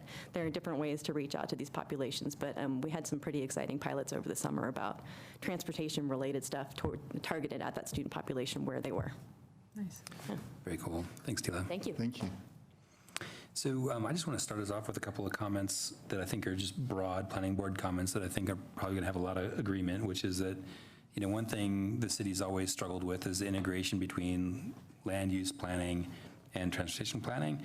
And we've seen that fall through in a number of projects, specifically like East Arapahoe or other places where one piece of it gets abandoned due to complications politically or different kinds of pushback. So I think the whole board here would agree that we really need to focus on how we integrate transportation planning and land use planning. Part of what we need as feedback from you guys is, and I know staff does a pretty good job of this internally, but I do think it would make sense for us to have some sunshine on it, for it to be in front of planning board and city council. Places where you find as you go through the TMP update, and then also places where you, as you begin to work on specific projects, you uncover conflicts between other approved area plans or design guidelines or things like that. For example, like the North Boulder project, North Broadway project that's happening right now has conflicts with the North Boulder subcommunity plan. Well, that's a pretty good thing to actually put some daylight on and then say, this is a trigger for updating that plan, as opposed to sort of saying, well, we update our plans every 5 years, maybe, and sometimes we reduce the scope to be meaningless. Let's really actually tackle it and make that a trigger for updating those plans so that they're really actively incorporating these ideas that didn't exist when they were written. Things like block permeability, vision zero, low stress, all this sort of stuff. North Boulder subcommunity plan, just to pick on that one, also still more or less keeps super blocks intact. And because of our lack of political will to draw little green lines in places, we don't have a connection anywhere down the Norwood Hill from Broadway to Iris at all. And so if you're going to take a bike, you're going to Broadway or Iris, those are horrible. Right. And they're certainly not in the vein of low stress bike connections or pedestrian connections, not bad for pedestrians. And so you can go up to 4th, or you can, you can wheedle your way through like 26th and 7th and 8th. And so there's this huge, huge swath where there is no, and your map showed it, no low stress connection through there. Also on land use planning, I think it would be really helpful for us to continue the liaison between the low stress network that you're working on and the use tables project, so we can really benefit from that thinking and have a kind of clear and coherent definition of what uses are people getting into their car to go to that they could otherwise walk to. I mean, if I'm going to buy a new sofa, I'm not going to do it probably within a 15-minute walk, and I'm probably going to use a car. But if I'm going to buy everything else I do within a general week, I really want to be able to do that through a low-stress network. And I also want to acknowledge just generally that I think we've seen huge strides forward over the past 10, 15 years in this in the evolution of our thinking. So I want to just appreciate you guys for that, because it's really been wonderful. And all the way down to small details, like where you see a small safe routes to school project happen, and all of a sudden a crossing that was super scary for small children is now really not very stressful at all. So stuff like that, or the connection next to Jaro Montessori at Quince. Thank you for that. That was great. So I'll like, those are just sort of general comments I wanted to make for everybody, and if everybody kind of agrees with them, I think I would just want to sort of get those out there, and then maybe we just go down the dais and make additional comments as we want to. Does that sound like a fair process? Anybody want to kick us off? I do. Yeah, I see you're sitting next to the leader for the East Boulder community planning efforts, and so I just hope that you're talking a lot, and that we'll see it as in the sub-community planning activities pretty soon too. Yeah, so that is why I'm here. I'm Kathleen King, Senior Planner in Comprehensive Planning, and I think we are making a concerted effort between transportation and comprehensive planning to sort of hold hands more on some of these long-term projects. And so I've been working with Randall and his team to really review all the work they're doing through the Transportation Master Plan and how their recommendations might be impacting some land use in certain areas, but particularly sub-community plans and area plans. And so just this week, the need for some attention on the North Boulder sub-community plan came up. Yep. Great. And just to continue, just a brief question. The city has had some speed management plans in various parts of town, and I haven't heard much about those lately, and I didn't hear it tonight. Are those still moving ahead, or what's the status of those?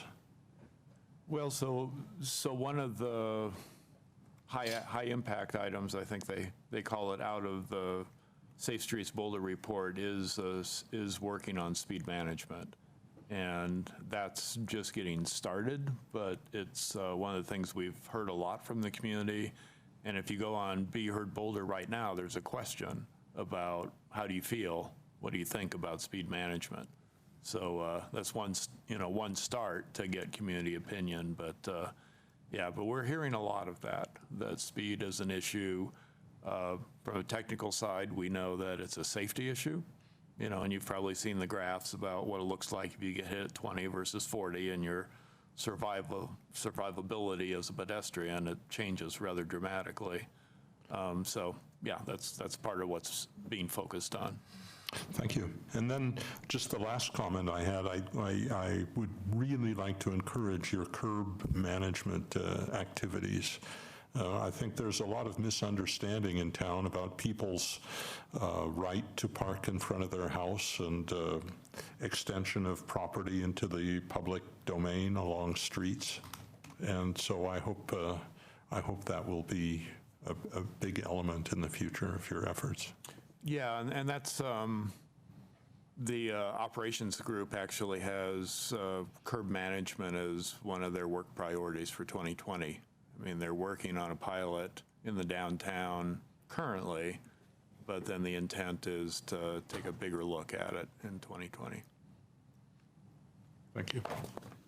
Well, first of all, just congratulations on a great job, and it looks like you've essentially cut your normal horizon by 45% from 20 years to 11. You were at 2035 and going to bump it to 2040, and you, instead of even leaving it at 2035, went the other way. Yeah. So good luck. Well, we're all in it together. Yeah, we'll be with you.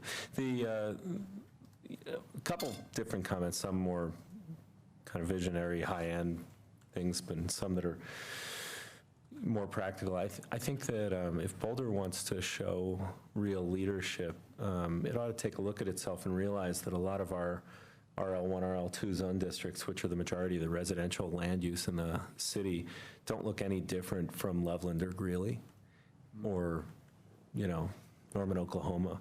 And it's a real, shame, I think, that the best ideas, we've had so far for speed management have been putting speed bumps in the streets, which make plowing difficult and really aren't fun to drive over.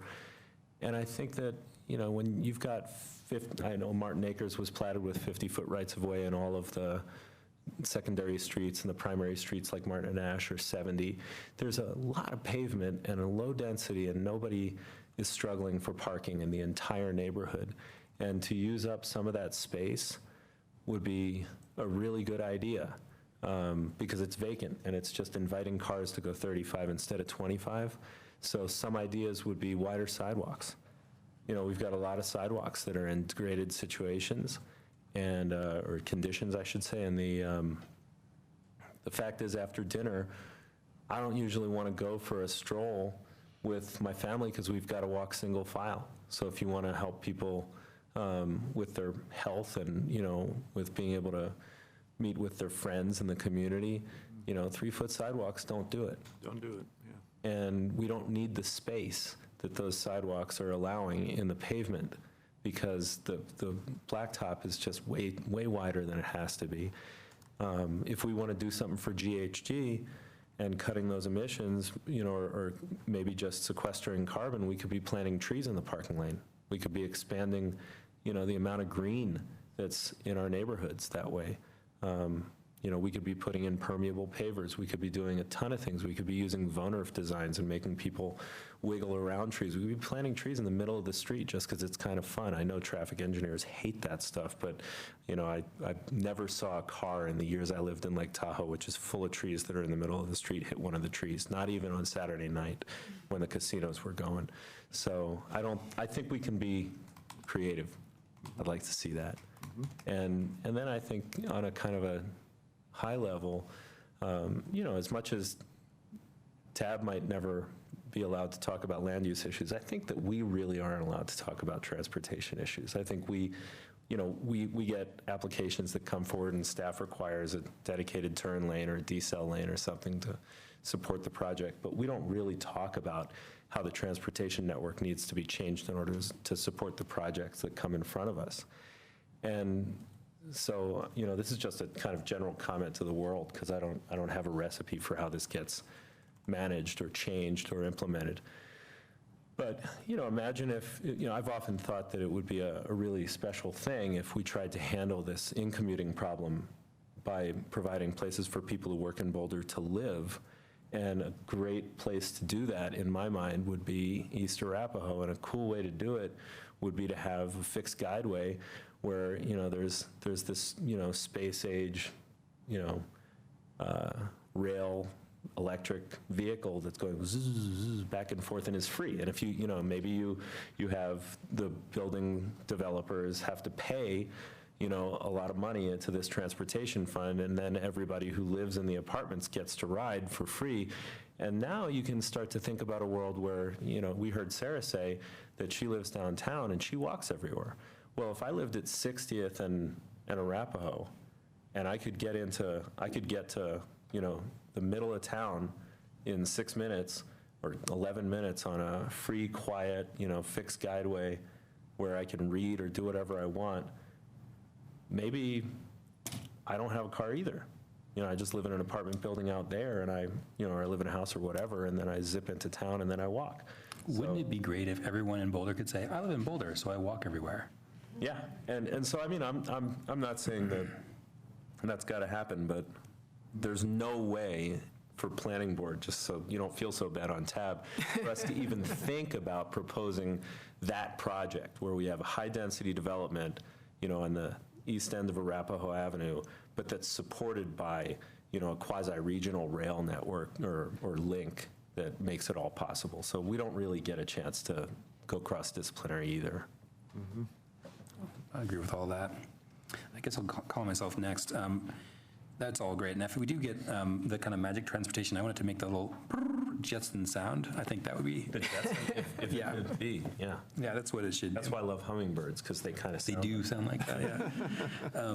So I guess I just want to say that I did. John and I both got to go on the walk that you guys put on with TAB for North Boulder or North Broadway's reconstruction project. That was really, really great, and I appreciate you guys doing stuff like that. Really informative. It was fun, and also it was great to go out with a few of your folks for a beer afterwards, which is good. And I won't name names here on the television, which has, I think, 9 people watching, maybe. You'll hear from all of them. I'm confident. I already did. So a couple thoughts that did come from that. I know you guys got a feedback loop from that, but I kind of wanted to share them with the board. There are some situations there where they are fighting conflicts between land use patterns and transportation desires that are newer, right? So, and I wanted to kind of throw a specific example out there and kind of weigh in on it, actually, because I know you had feedback from the businesses that, parking's super important, and I know that feedback came in early in the process, and I think that's a voice that needs to be heard for sure.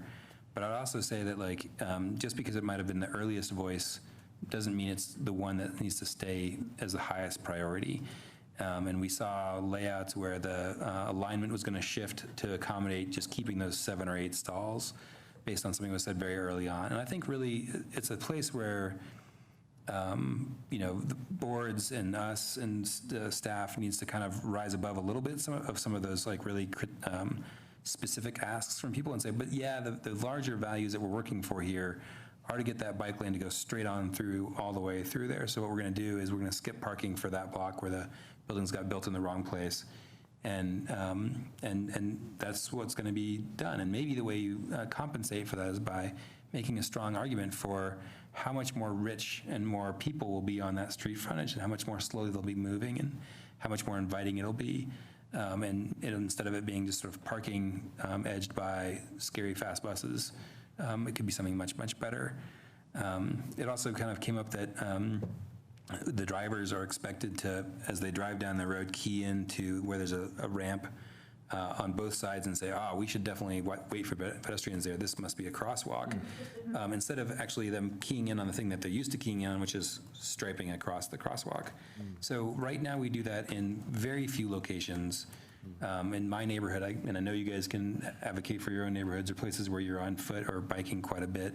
Lee Hill doesn't have any from Broadway to the death zone on 28th Street.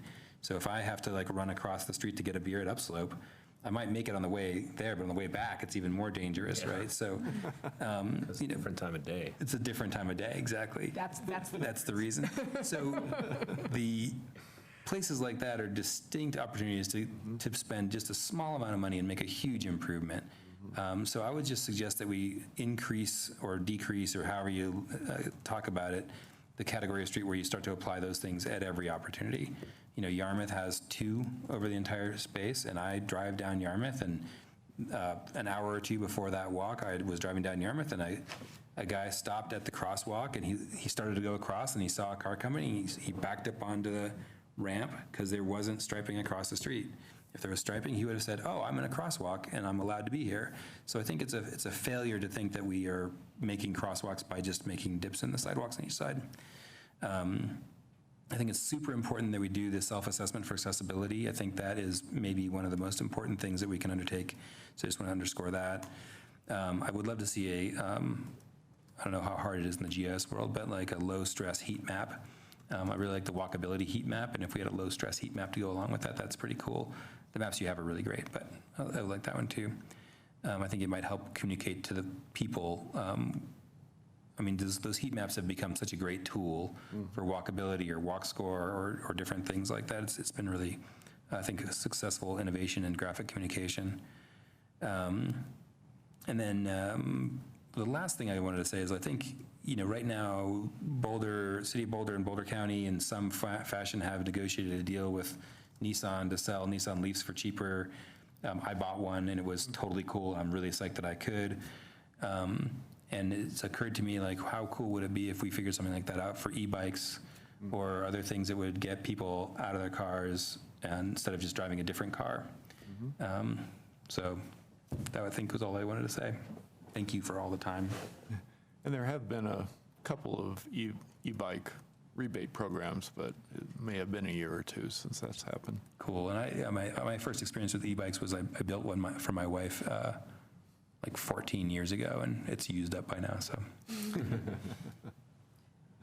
So I'll start by saying I totally support Harmon's call for trees and green in the middle of wider roads and wider sidewalks.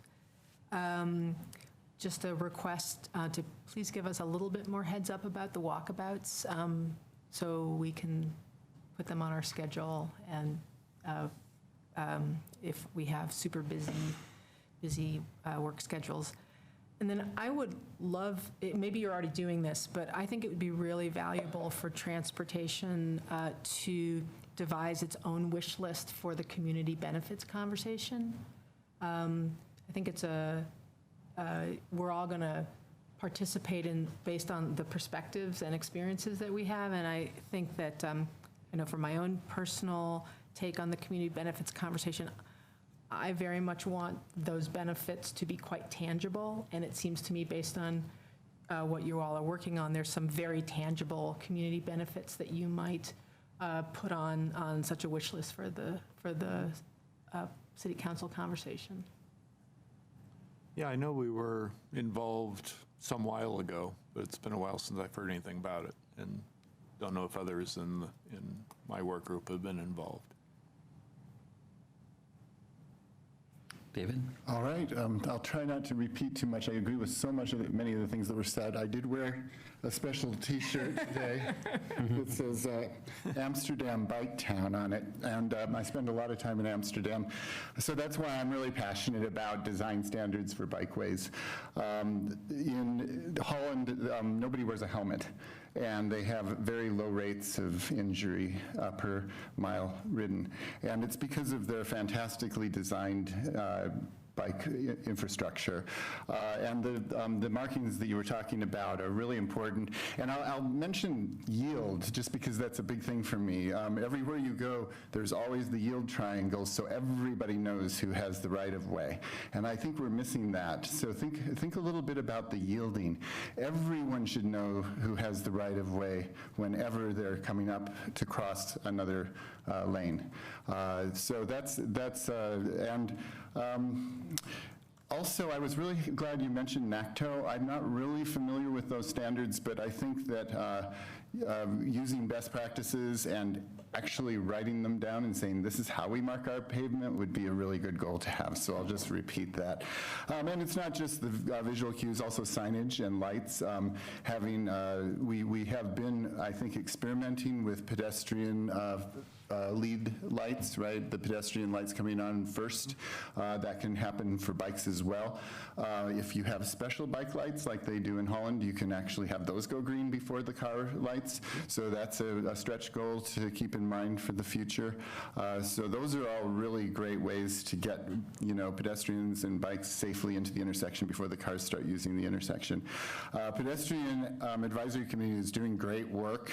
I love the low stress analysis, high comfort analysis they've been doing. I will say that I haven't seen references to lowering speed limits in conjunction with the 13th Street work. We might want to consider places where we should take speed limits down from 25 to 20. Is that part of it? Oh, okay. That's at least under active discussion, but I think it's headed in a positive way. Thank you. I think we need a new 20 is plenty campaign in the city. I just think, I think that when cars get onto these smaller streets, they can go 20. And I think, and especially when you do things like Harmon was talking about, bringing the curbs in a little bit and making them narrower, those are not through highways, they're not throughways, so 20 is great. Thank you for that. I'll just put a plug in for this because I always do. I'd love to see us close 13th between Arapahoe and Broadway to cars because we do the farmers market there, and I just don't see any reason for cars to ever have to go through unless they're delivering farmers market materials. Let's see. I loved the angle on things like autonomous vehicles. Let's let San Francisco figure that out, and let's work on e-bikes, as in terms of advanced vehicle options. And so as we develop those bikeways, think about the needs of e-bikes.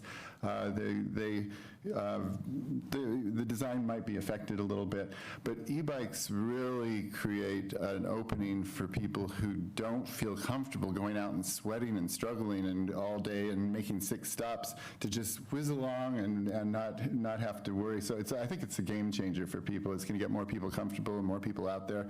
I just bought myself a 60th birthday present of a really fancy e-bike, so I'm really excited about it. It's 10 years early. So I'm really excited about that. I will bring up that attachment C, big bang for the buck on parking items one more time, because I do think that we really need to continue to focus on sump. And also, I will talk about alpine balsam. I would say a large majority of the concerns I hear from the community involve parking and transport and congestion, traffic congestion. People are very scared about that because they know how addicted our culture is to cars, and they're scared about vehicles spilling over into their neighborhoods and parking in their curbs and stuff. And the design of that, of course, exacerbates those concerns. So I think we are falling short on communicating with the public. And I know that it is hard for the public to get behind paying money, to use car resources that are out there. But we have to be strong, and we have to learn how to message properly. That's one of the reasons I was very excited to see that graphic in attachment C, because I think it gives us clues to how we might be able to explain to people how, and like you said, Harmon, when you get people excited about not using cars and actually getting out there and doing fun ways to get around, but to get from point A to there is our challenge. And that's why I think it's important for us to continue to think about how we communicate. And I think the TMP is doing a great job. So continuing to work on ways to do that would be my recommendation. And I think I covered all the big items I wanted to cover. So thanks so much for a great presentation, and I'm looking forward to seeing the final product. Yeah, well, thank you for your attention and comments. We appreciate it. Cool. I'm glad we let you go last because you sort of nailed it out of the park. That was really, really great. And I want to just everyone did kind of get to a traffic calming point. I want to highlight that again too. There were a lot of traffic calming ideas that came out of the form-based code process that were at that time not in compliance with the design and construction standards, so they were all discarded from the adopted area plan. And I would love to see somebody go back and pull those back in and start to try to build them into the process, because there's a lot of really good ideas in there. I live in a neighborhood where the cars that are parked are closer together, and the complaints that I hear from people is like, oh man, I have to slow down to pass another car. Like, yeah, that's actually totally great news. It's wonderful, and I feel cool with my little kids being able to cross that street and not get smashed. It works great. The fire guys don't like Zammy or Easy Rider, but where they turn, I get that. But the straight ones work pretty good. So maybe we'll have a vision one day of having an Amsterdam-like streetscape where everyone's on their bikes with no helmets and they're have big baskets full of fruit and vegetables sticking out of them, and all upright and happy and healthy, and they're all on protected bike lanes. So any last comments from anybody? You're all good?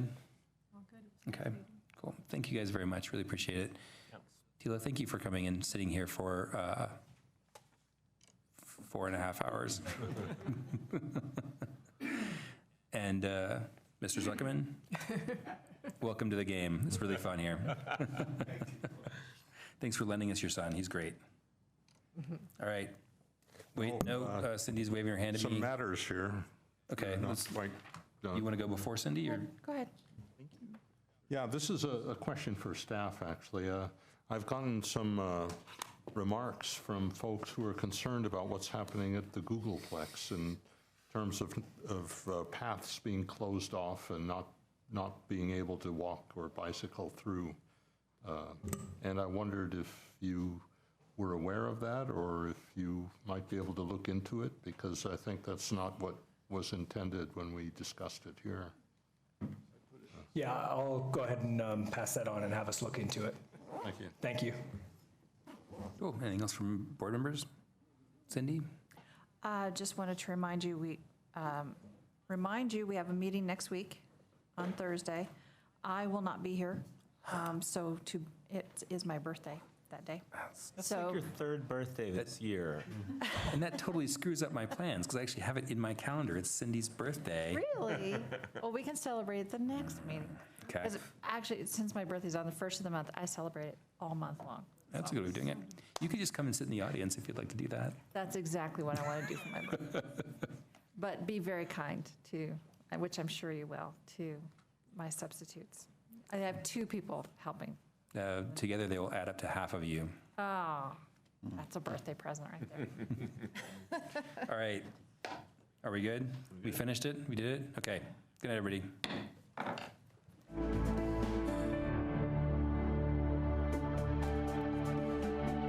Live from Paris, on France 24.